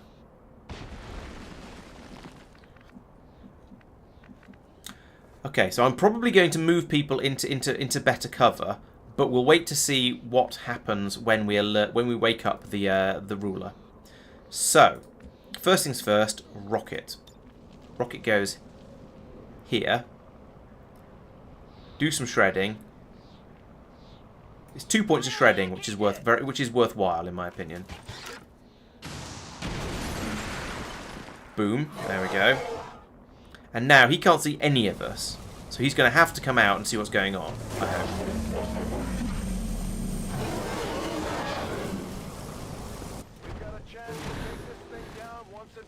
There we go. Let's get it done. Right. So now we need to think about putting damage down onto this thing. Now, who's Cheese Wheel's bondmate? Actually, come to think of it. Mango. Right, Mango. Give one of your actions to Cheese Wheel. No retreat. Cheese Wheel, you can now do shredding. You can now hopefully do shred. Oh, you don't get to fire. Oh, why don't you get to fire a weapon? Oh, you're out of. You can't see him. He's out of right. Oh. Okay, I can't do the hollow targeting then, but we can drop a grenade on him. So more explosives, and more importantly, more shredding. So that'll get rid of all of his armor, like that. So he's now completely unarmored. So any hits now will hit for full damage. Oh, but rulers get to react whenever you do stuff. I forgot about that. Ah. What does Devastate do? Do I want to know? He gets very shouty. Okay. Right. In that case, we need to just do maximum damage every turn, don't we? Oh dear, this is one of those. This is like Blazing Pinions, but probably more so. I don't think I'm going to be able to get Cheese Wheel out from underneath that. Okay. Let's use Banish, because that's 3 shots in 1, and will hopefully get me 3 shots and only 1 reaction. So I want to use Banish. Ooh, Dual Strike. Who's your bondmate? I can't remember. Persistent. Okay. Does Persistent have a shot? Yes. What is your shot quality like? 76%. I'll take it. Yours isn't much better, but I think if I get everyone to dual strike him, then that'll be extra damage. Again, extra. Oh, I should have... Oh, nice. And persistent. I don't care. I'm happy with the reveal. It's alright. Oh. Okay, that was a lot worse than I expected it to be. And he's getting it. He's getting a reaction every single time. This is horrendous.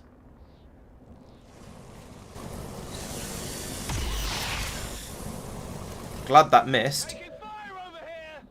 Right, unfortunately, my med... Oh no, my medic isn't unconscious. My medic is over here. Right, let's... Do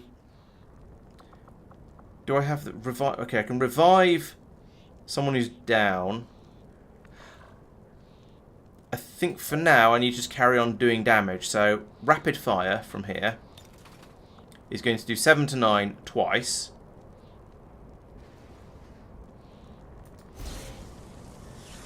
Four? Oh, come on, Pete.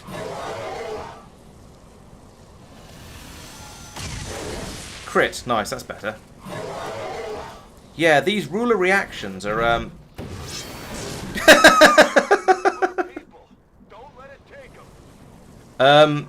Pete, what are you doing? What are you doing, Pete? Pete? Come down from there. You're not an aeroplane. Okay.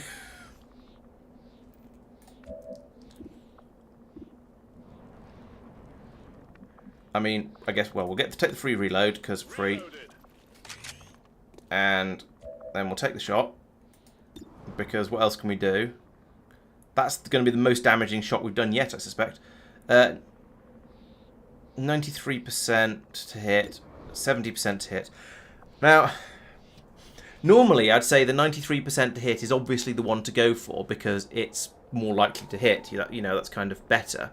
But given that this guy reacts every time you do something, every time you hit him, no, I think I still want to go for the more likely hit, especially as he's holding Pete up in the air like some sort of, I don't know, holding on the length of a piece of string. Maybe he'll drop him if we shoot him. Let's find out. Yes, he does. Excellent.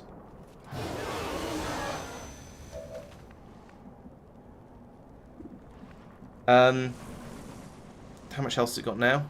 Still more than half of its health. That's terrifying. Pete, you've been. Who hasn't been yet? Persistent hasn't been yet. I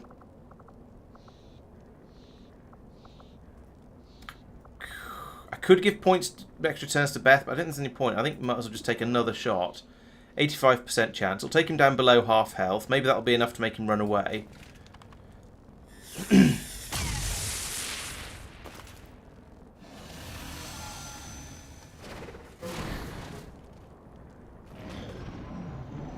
Now, who knows what's going to happen. Getting a little toasty here. That's fire that's slimmer. Getting a little toasty here. Okay, Cheese Wheel has got. It now feels a bit better. Okay, so the ruler didn't do anything at all that turn. That's interesting. Let's go for a chain shot. So that's another one of those where you get to fire twice, and this will do a devastating amount of damage if it hits. But 16%, so yeah, 61%. But it's two shots. Oh no, if the first one misses, you don't take a second one. So do I want the 76 to hit, or do I want the 61 and with a chance of doing a second shot? I think I can only really afford to do this one, to be honest. I need to do the not guaranteed hit, but the more likely hit. Oh. Not even close. What's the ruler's reaction going to be? Are you going to do anything, ruler? You're going to howl. That thing's trying to make a break for it. Oh, okay. It's done the summon gate thing. So that means right. Well, we're not going to be able to defeat it then, because we can't do 39 damage with one hit. And it's going to get a reaction from whatever we do. So, I mean, I could do... From here, what can we do? We can fire the sniper rifle and do... Not kill zone, I meant Deadeye. Still 100% to hit. This is going to do 13 to 16. And I think that's probably my biggest the biggest damage output I can manage. Alternatively, we use Well, persistent can't shoot. She could reload. I don't know why I'm looking at persistent specifically. Beth could do banish, which is only going to be sort of 2 or 3. Well, she's only got 1 round left, so you can't do that.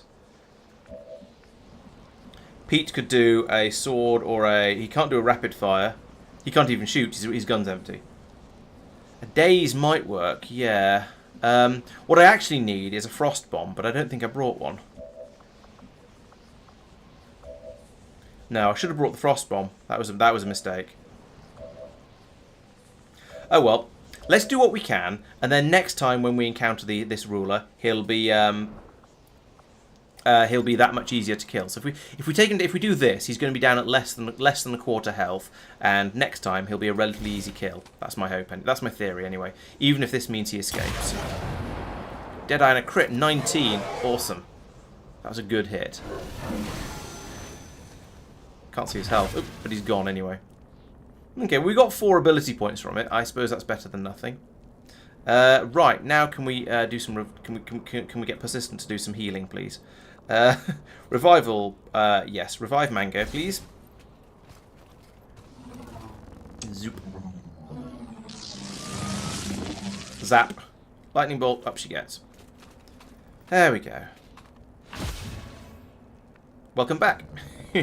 And I think there's nobody who's lost an enormous amount of health. I feel I want the I don't know what to do about healing, because we've got 3 people who've all lost a bit of health, but they've all still got quite a lot. Pete seems to be the worst off. Let's heal Pete and then try and keep the rest of them in safe distance from whatever happens. Okay. Yeah, maybe we should just pelted him with snowballs. Maybe that would have been more effective. I don't know.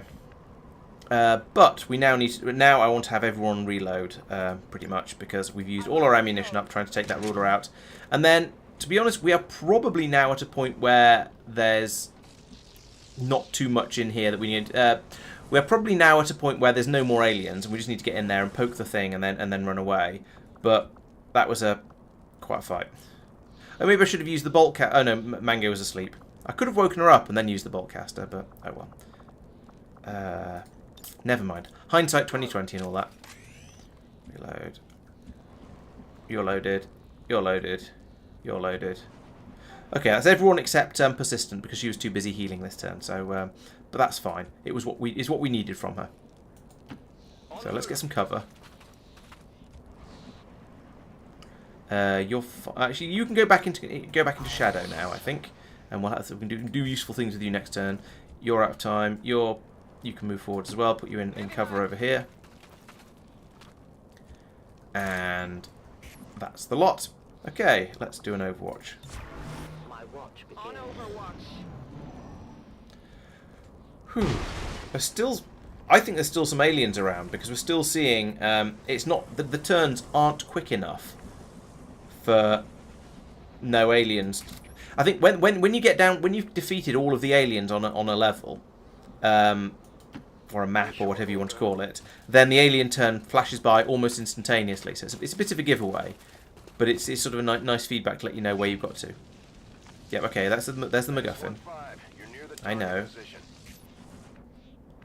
I sort of wanted to see if there's anything out here, but no. This area looks quiet. You know, traditional quiet, too quiet. I guess next turn I'll bring Beth round the side here and have a look inside, or maybe bring her up inside and have a look inside and see what we can find.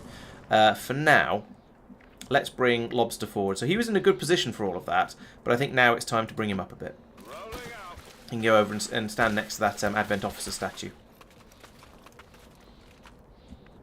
And now we just bring everyone else up to sensible positions like this. Let's move Pete forward one more as well, because otherwise we're just going to be. It's going to take forever if we just hang back and we'll let Beth do all of the scouting. But this does look like we can now just waltz in here, place the bombs, and then where's the nearest exit? Leave over here and skedaddle. So yeah, I think we are getting close. Maybe the ruler was the unknown alien that the Shadow Chamber was telling me about. Right, keep the troops spread out a little bit. Oh wait, Persistent. I need you to do something. Yes, you need to. You just need to reload. Chunk. There we go. I mean, needing to reload just goes to show that you've been busy on your recently, doesn't it? So I'm certainly not complaining that you managed to empty your magazine. Right, and then now we just Overwatch. I'm on it. The building is falling apart, but there are no aliens showing up. Oh, is it? I can't see I can't see Twitch at the moment, so I don't see these things popping up. So yeah, you'll have to let me know. Good advice though. All right, let's continue the sort of scout round the facility. Come down here. My life is in your hands. And let's open the door and have a look inside. Okay, so as I suspected, there don't seem to be any more. There aren't any more aliens inside the building.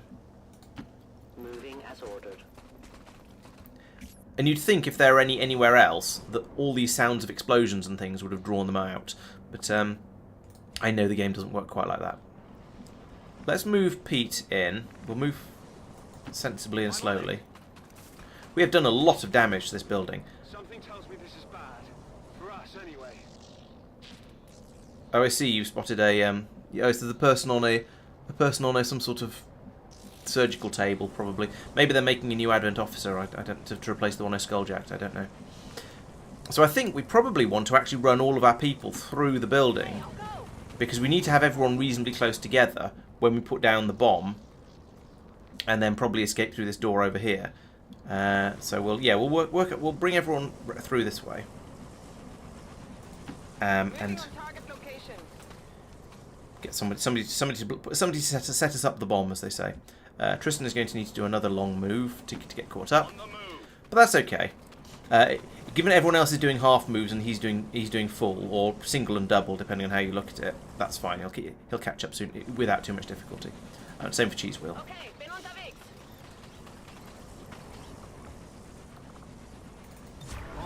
Got it covered. They've played themselves. Okay, there are some aliens left. And they're apparently round the other side of the building. Let's get you to... Can you take cover behind? No, you can't. Oh, you actually can by moving to there. Alright, let's do that. As you order, Commander. The target is Ooh. Earth's heavy conventional forces. It's a sector pod. Just as easily as it chooses to Welp, infantry. that's Be careful.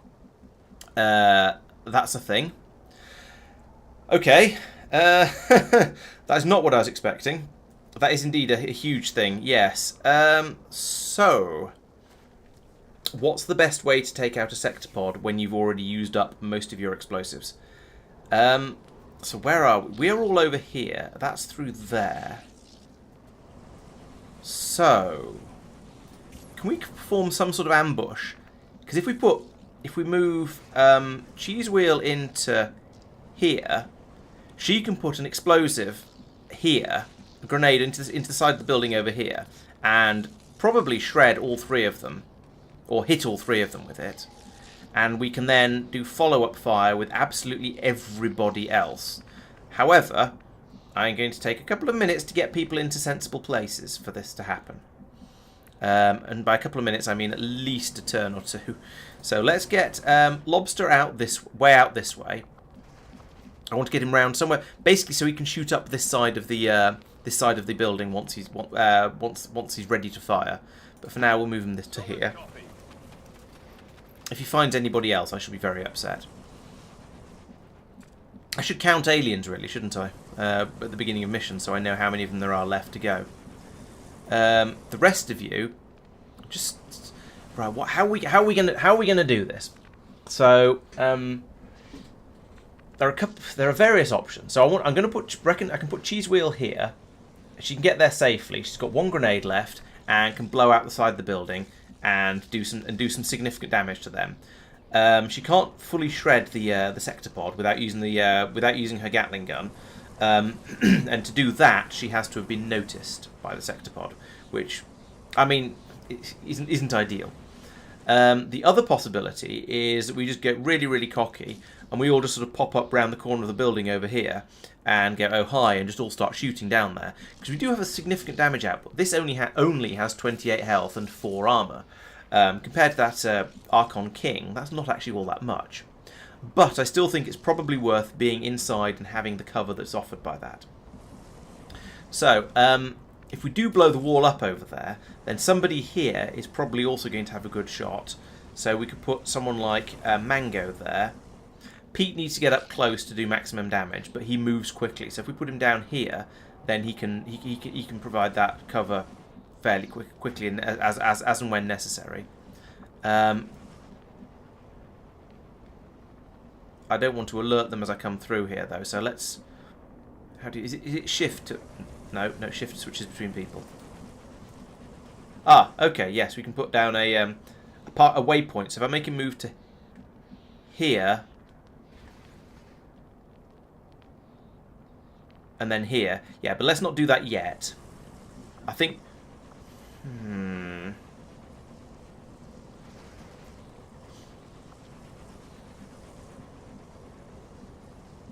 Mango has the blue screen round, so she can do a lot of damage to the sector pod in theory. Tristan needs to get round here, so then he'll be able to do quite a lot of damage. The other possibility is to bring everyone up onto the roof and to about here, and then when the grenade goes off, they all run forwards to the wall and shoot downwards.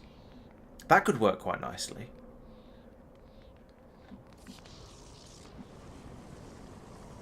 Yeah, let's do that. And it'll give them aim bonuses as well, which is always useful. So I'll bring Persistent up first, because she's nearest. That's only a single move. She's quite speedy. I approve. Ha! It'd be fun to try and use Haywire Protocol on a sector pod, wouldn't it? I don't think she's got the hacking skill for that though, unfortunately. Mango similarly. Let's send you up here as well. In fact, you know what? Might as well just go to there. Roger that.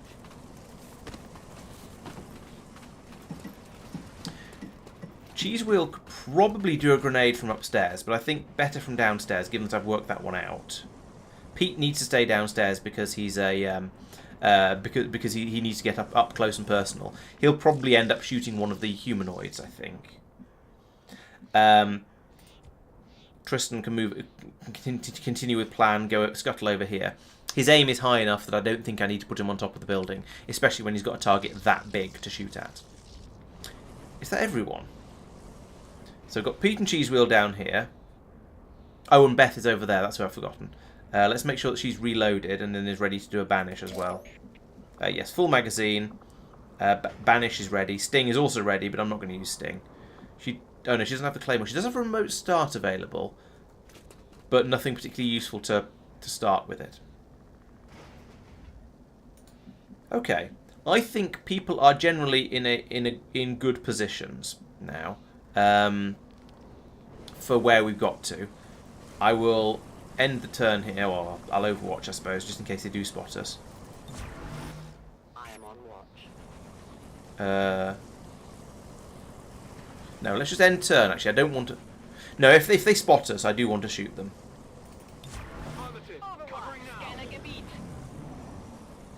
But I think they're just going to stand still. Yes, they are.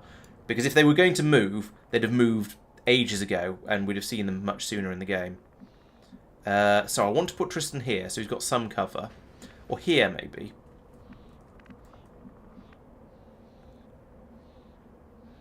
Interesting. He doesn't seem to have very good squad sight views up the side of the building.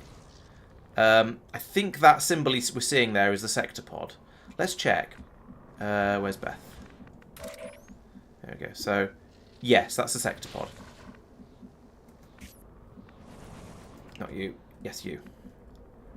Right, so you're way outside visual range. You need to get to here for them to spot you. You're not going anything like there, so we'll move you to here. That is a safe run. Move. Okay, so he's ready. All of you, if you get up to the wall, then you'll be visible. So we don't want us to get that far. Let's stay like several squares back, because as long as it's less than a move, it doesn't matter where they are. So let's be cautious. So move you to there, you to there. So that's 2 people up top, 2 people down here in the building ready to go. I'm now going to move Pete inside as well to get him a bit closer up so he's ready to go when we need him. So if we, what was it? It was control, wasn't it, to get a sort of a waypoint. Oh, it's going to be a double move to there anyway. That's okay, so never mind. That's fine, just go there. On the move. Lovely. Oh, bloody hell.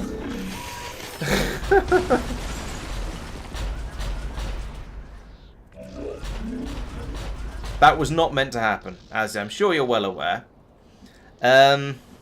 Okay. Ah, I hate this game sometimes. I probably didn't need to move Cheese Wheel inside for that now. Okay, we've got a 99% hit on this. I'm just going to use Chain Shot straight up on this sector pod. That's going to do quite a lot of damage to it. It's going to lose all of its armour. Just kill it. Just kill it. Thank you. That's not bad. And again. Do it again, but even harder. Nice. Okay, so all of its armor's gone and about half of its health. Annoyingly, everyone up here has already been moved. This is problematic. I think this might be a reload because the game did something stupid that I didn't expect, rather than I made a tactical mistake. Yeah,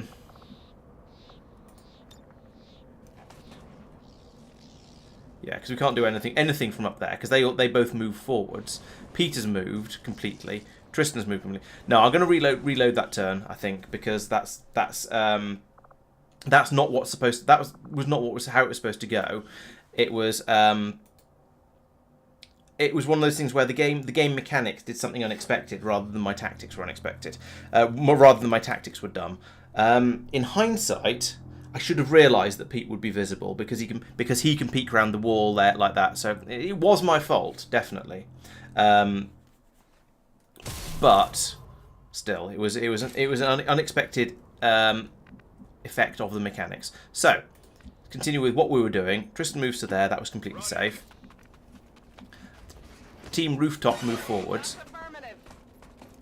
Now, actually, given what we saw happen last time, they're probably not going to They're probably not going to be able to do what they did from up here. But this is what I was trying to do, so I won't change my mind on this yet. I won't change my mind on this. Pete can instead move to here.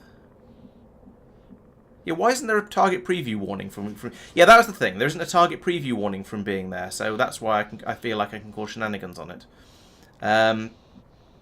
Okay, instead let's put him. Let's just not move him because he can run and gun. He's got run and gun. He's got sword. He can just stay where he is. That's absolutely fine. Just go on Overwatch. Right.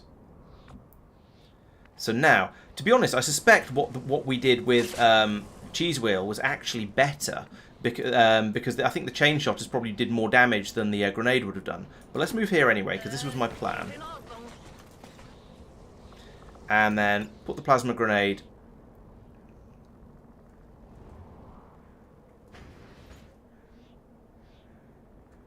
here. There we go. Yeah, that'll do nicely.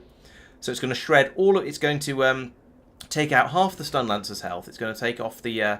It's going to half shred and slightly damage the sector pod, and it's going to fully shred and part damage the purifier. And it'll open the wall up for strategic future purposes.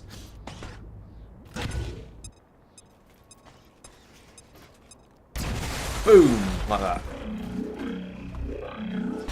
The sector pod's armor mostly saved it, but still, it is now alerted. However, we now have lots and lots of turn available. Unfortunately, where I put Tristan, not so useful. Can I get him anywhere where he's going to be able to shoot stuff? No. Because they've just charged inside. I forget how much the units get to move when they activate sometimes. Okay, so we need to get Mango to a position where she can see the sector pod. I think here is probably quite a good one because it's full cover and nice clear aim on the sector pod. Because she has the high damage output weapon and the blue screen rounds. Because she could get the purifier and 100% 100% to hit. Is there anything we can do in here to increase that? Ooh, dual strike. Who are you friends with? Cheese wheel. Oh wow, this is going to be amazing. Yes, if we do a dual strike between Mango and Cheese Wheel, that's going to get so much damage on the sector pod. Right, let's do it. That's... Oh! Bloody hell. That was not the sector pod. It's getting late and I'm getting tired. I feel like I can't legitimately load again because it's starting to take the piss, but yeah, that's going to hurt.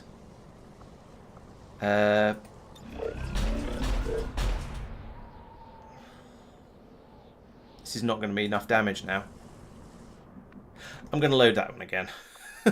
Sorry, I'm getting tired. In fact, I've been tired all day, so it's I'm playing worse than normal. And that was very much a misclick, especially given how much I was saying. Oh wow, this is going to be an amazing way to attack the sector pod, and then just blew the purifier away. At least we know purifiers are easy to kill. We already knew that, but yeah. I just need to get this mission finished because so I can go to bed. Especially as it's dress rehearsal tomorrow, and so stuff is going to be happening. Right, so in the interest of not cheating, I shall get Cheese Wheel and blow up that wall again. A possibility, an alternative possibility, would be to open with a shot from the Dark Lance from Tristan and hit the sector pod with that. But you know, I feel that if I'm if I'm reloading because of a misclick, I should try and repeat what I did and not change my tactics because I'm having a second shot. Boom. Robot noises.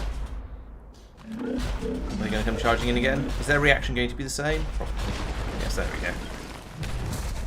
I'd say that's exactly the same. Okay, I'm okay with that. Right, Mango. Get down here. Then that one is the sector pod, the one that looks like a Cyberman, not the one that looks like it's got a funny shaped nose.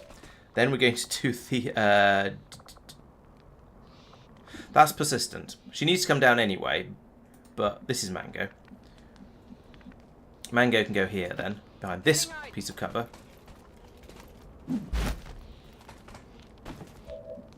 Right. Dual strike on the sector pod this time. So here we go, with the blue screen rounds. Oh, it's been shut down for 3 turns as well. That's amazing. We shredded it, done another 8 damage to it. That kind of makes me want to try hacking it. Just because it would be amazing to have a sector pod on my side. I've got 100% to hit it and kill it. I've got 100% to hit and probably kill the purifier. But what are the numbers? Let's look at the numbers because it's going to be funny.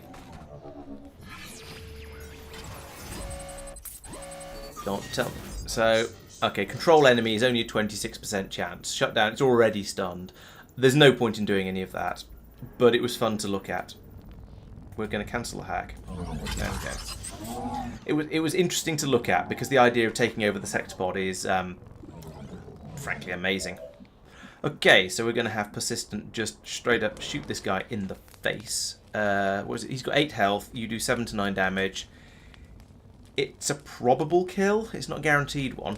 40% chance of a crit. I don't know. Let's come back to him. Who else have we got? Oh, we've got Beth as well, who can come in and save the bacon. Lobster can't because I left him way out there on the wing, and because I was expecting things to be slightly different. Pete, do we want to do a sort of slash attack here? That's 6. No, not on that one. Yeah, on this one. That's a 6 to 8 damage. He's got 6 health, 100% to hit. All right, let's just do that. Nice. And now, yeah, let's let persistent try for the kill on the purifier. And if she gets it, then fantastic. If not, then Beth can come in and finish him off. Yeah, just fire weapon.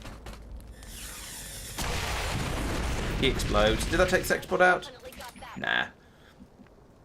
Okay, well, I think we might as well give Beth a shot at the sector pod just because she hasn't done anything yet.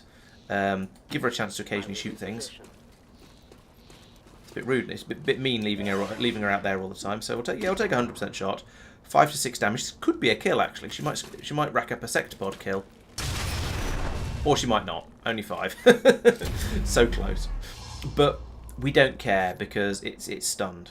Let's bring Tristan in at high speed. No need to ask twice. Unfortunately, he can't move and then lightning hands. It's only the other way around. Pete has an extra move available. That's okay. He doesn't need it. He's in a good place. End turn. Sector pod is still having a nap. Persistent is almost on fire, but not quite. Let's let her have the. Let her finish it off because she did so well at nearly finishing it off last time. She can have another go at it.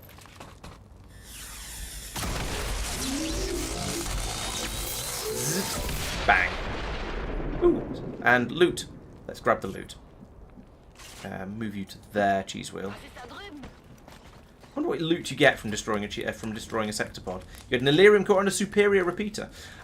Sure. Okay then. I'll take them, but I'm not sure why getting a repeater out of a sector pod makes any sense at all. Okay, now I'm going to start moving people over this way and getting everyone into a position where they can evac in the next turn. Because we're going to put the evac point down here. We're then going to get Pete to place the X4, and then we are going to get out of here because this has been a hell of a mission. Not only did we have that Archon King, we then had the sector pod to deal with. Now the sector pod wasn't that bad, to be fair. We managed to blow it up without serious difficulties, but still, it feels like a big deal nonetheless. Yeah, up the hacking skill. So currently Peter has the highest hacking skill. He was more of the combat hacker, whereas Persistent was more of the combat medic. So I spec my two specialists slightly differently. They're actually fairly close. It's just hacking a sector pod is quite difficult, even if you're carrying a Skulljack. So end turn here. We'll end turn with an Overwatch, just because it makes sense. And then Pete can place the explosives. Like this, boop. And I think we'll get out of here rather than trying to farm additional kills. X4 charges are armed. Move to the extraction point for immediate evac. So we'll have an extraction point, we'll put it here. Yeah, we do need an evac, but it's not quite as desperate as you're making it sound. Right, and then we just run everybody into it, and then we all leave. This is now the easy part of the mission, where we just have finished. I'm on it. Hey, I'll go. I will go. Oops, that's the same person twice. Who's left? Cheese wheel. You aren't in there yet. Can we have Tristan as well? There he is. And get him into the evac point as well. Moving out. There we go. Everyone's in there. 1, 2, 3, 4, 5, 6. Evac all. There we go. And so long, and thanks for all the fish.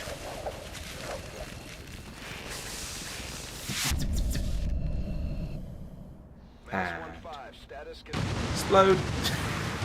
Nice. It's a lot of very green smoke. I still don't know why one of the mods I installed has turned all the particle or cloud effects green. Oh, that was mostly okay. So the mission completed, so that's a good obviously. The sector pod actually not so bad, but the Archon King that was a pain, just because we don't have the damage output to take him down adequately, especially when he gets a reaction to every single thing we do, which just doesn't seem fair.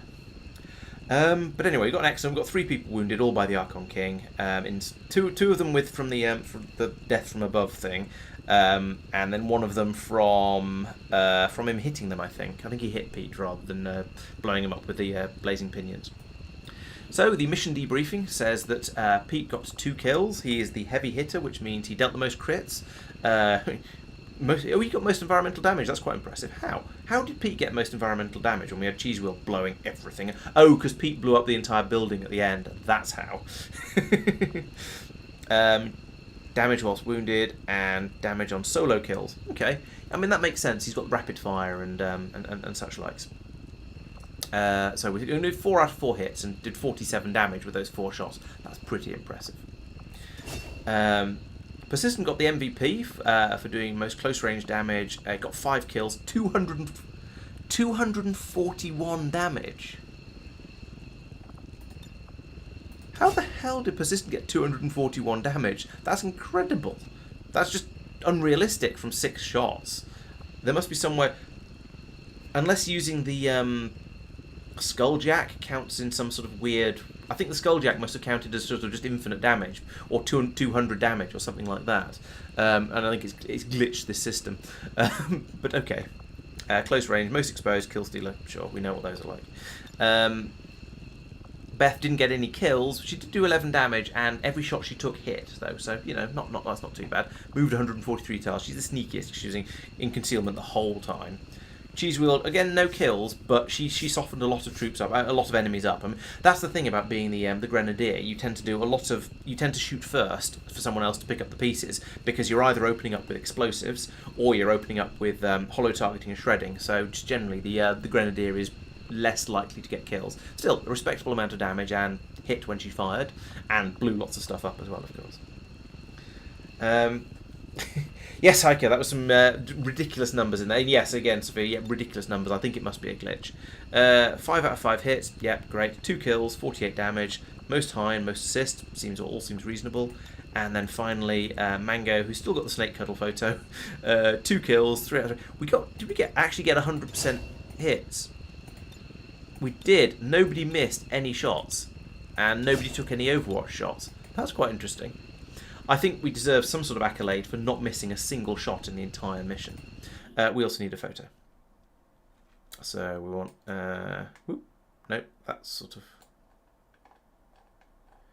I guess... Yeah, that'll do.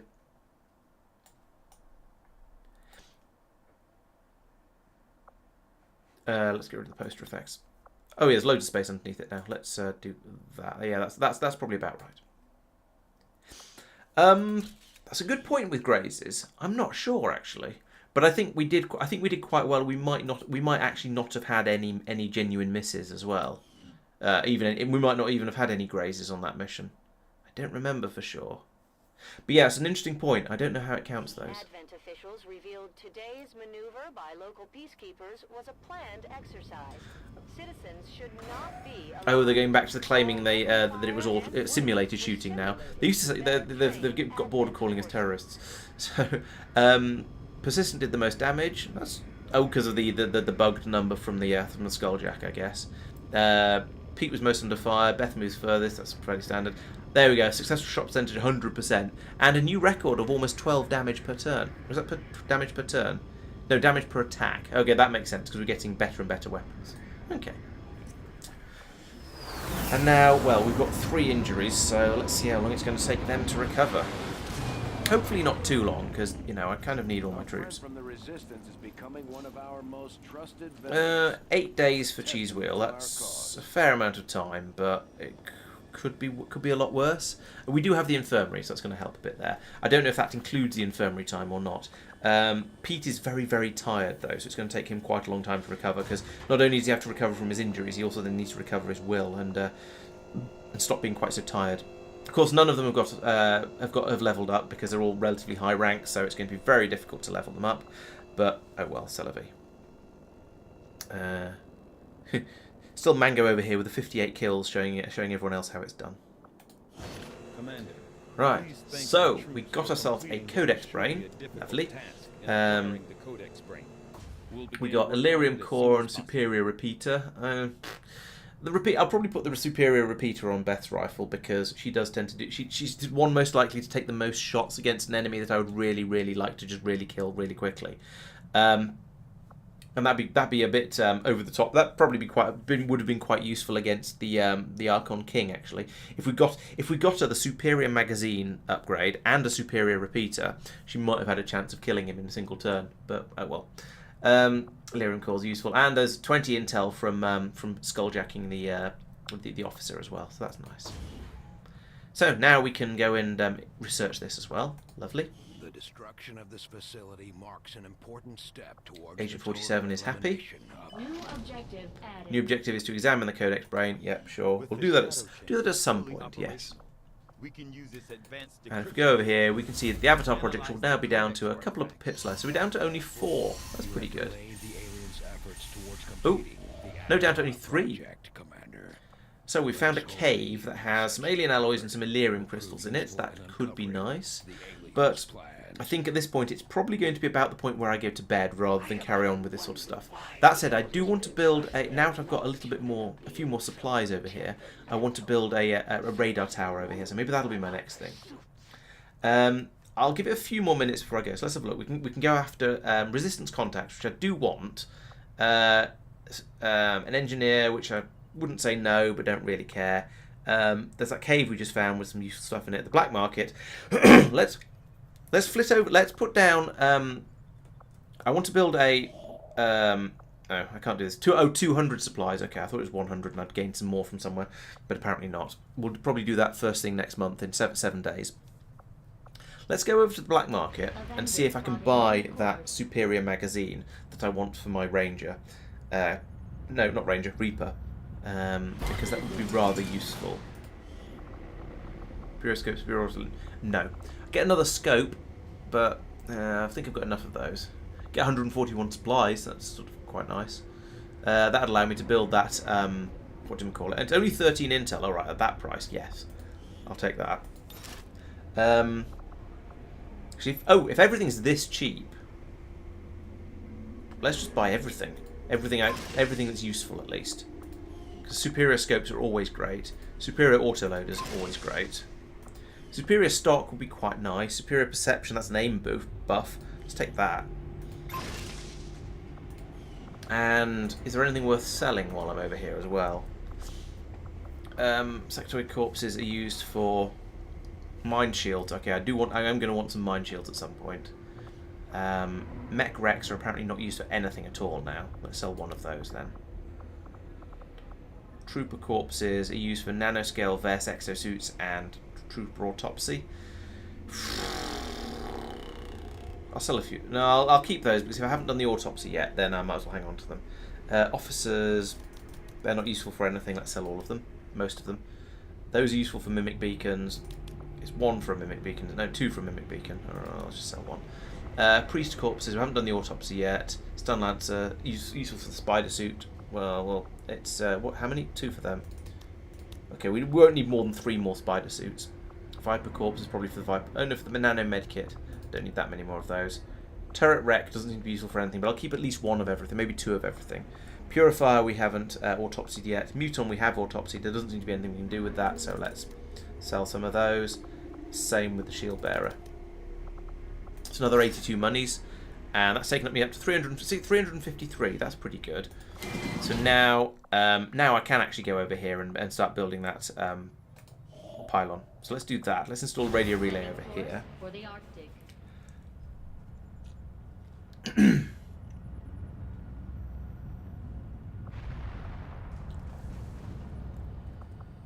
So we'll do that, and then we'll do the resistance actually, let's do the resistance contacts first, because I'm afraid that might disappear. Then I'll come back and do the radio relay. Then I can make contact with West Asia and Eastern Europe at some point in the near future. So I'd need 10 more intel to get both of them, because this will be net adjacent, so it'll be 30, and this one's 1 away, so it'll be 60, and I have only got 80. But we'll get some more intel fairly soon, I'm sure. So let's go down here, make sure we get that. I'm going to start doing the scanning. But I'm not going to do any more missions at this point, because I think it's quite nice to start the stream off with a mission, rather than me just talking endlessly and waiting. So Al has recovered from his wounds, excellent. Okay, now we have a mission. So we will be doing this. 24 enemies. Wow, that's a lot of them. Archons, Codex, Spectres, Andromedans, Elite Troopers, Lost Brutes. Lost Brutes, you say? Oh, okay, there's a load of Lost in there, that's why it's so many. Okay, that's not too bad. There's quite a lot of robotic enemies in there. We'll go in with lots of... we'll go in with blue screen rounds for the Codex, the Spectre, and the second half of the Andromedan. We'll take a Skulljack for the Elite Trooper, and we'll just shoot everything else, I suppose. So this will be our challenge for next time. We open up the stream with this. So hopefully there'll be there'll be slightly fewer technical difficulties next time. I'm not quite sure why things were being so bad this time. I honestly don't know. Everything seemed fine on Monday. I did switch to a different fan for keeping the computer cool. Maybe that was a problem. I don't know. Well, I'll go back to the other one, even if it is a bit noisier, because it does seem to work better. That's a hell of a reward as well. Wow. So yeah, we'll come back next week to carry on with this mission. We'll see who's recovered from their injuries and go out and deal with it. So thank you very much for watching. I'll see you then. There will be let's see what's happening. There is what day is it today? Oh, it's Wednesday today, isn't it? Right. Okay, so Friday and Saturday we'll have Factorio videos as usual. Monday I'll be back with another Factorio stream, and we're also having a bonus Factorio stream on Thursday next week, plus the usual XCOM stream on Wednesday, and then the week after, everything's going to change around a bit. The XCOM streams are going to start happening on Tuesdays, with Factorio carrying on Thursdays. So a few changes in there, but hopefully you'll be able to see what's going on. If you want to be alerted when the streams are going to happen, make sure you're on the Discord or subscribed on YouTube or all of those sort of useful things. So once again, thank you very much for watching, and I shall see you next time. Bye bye.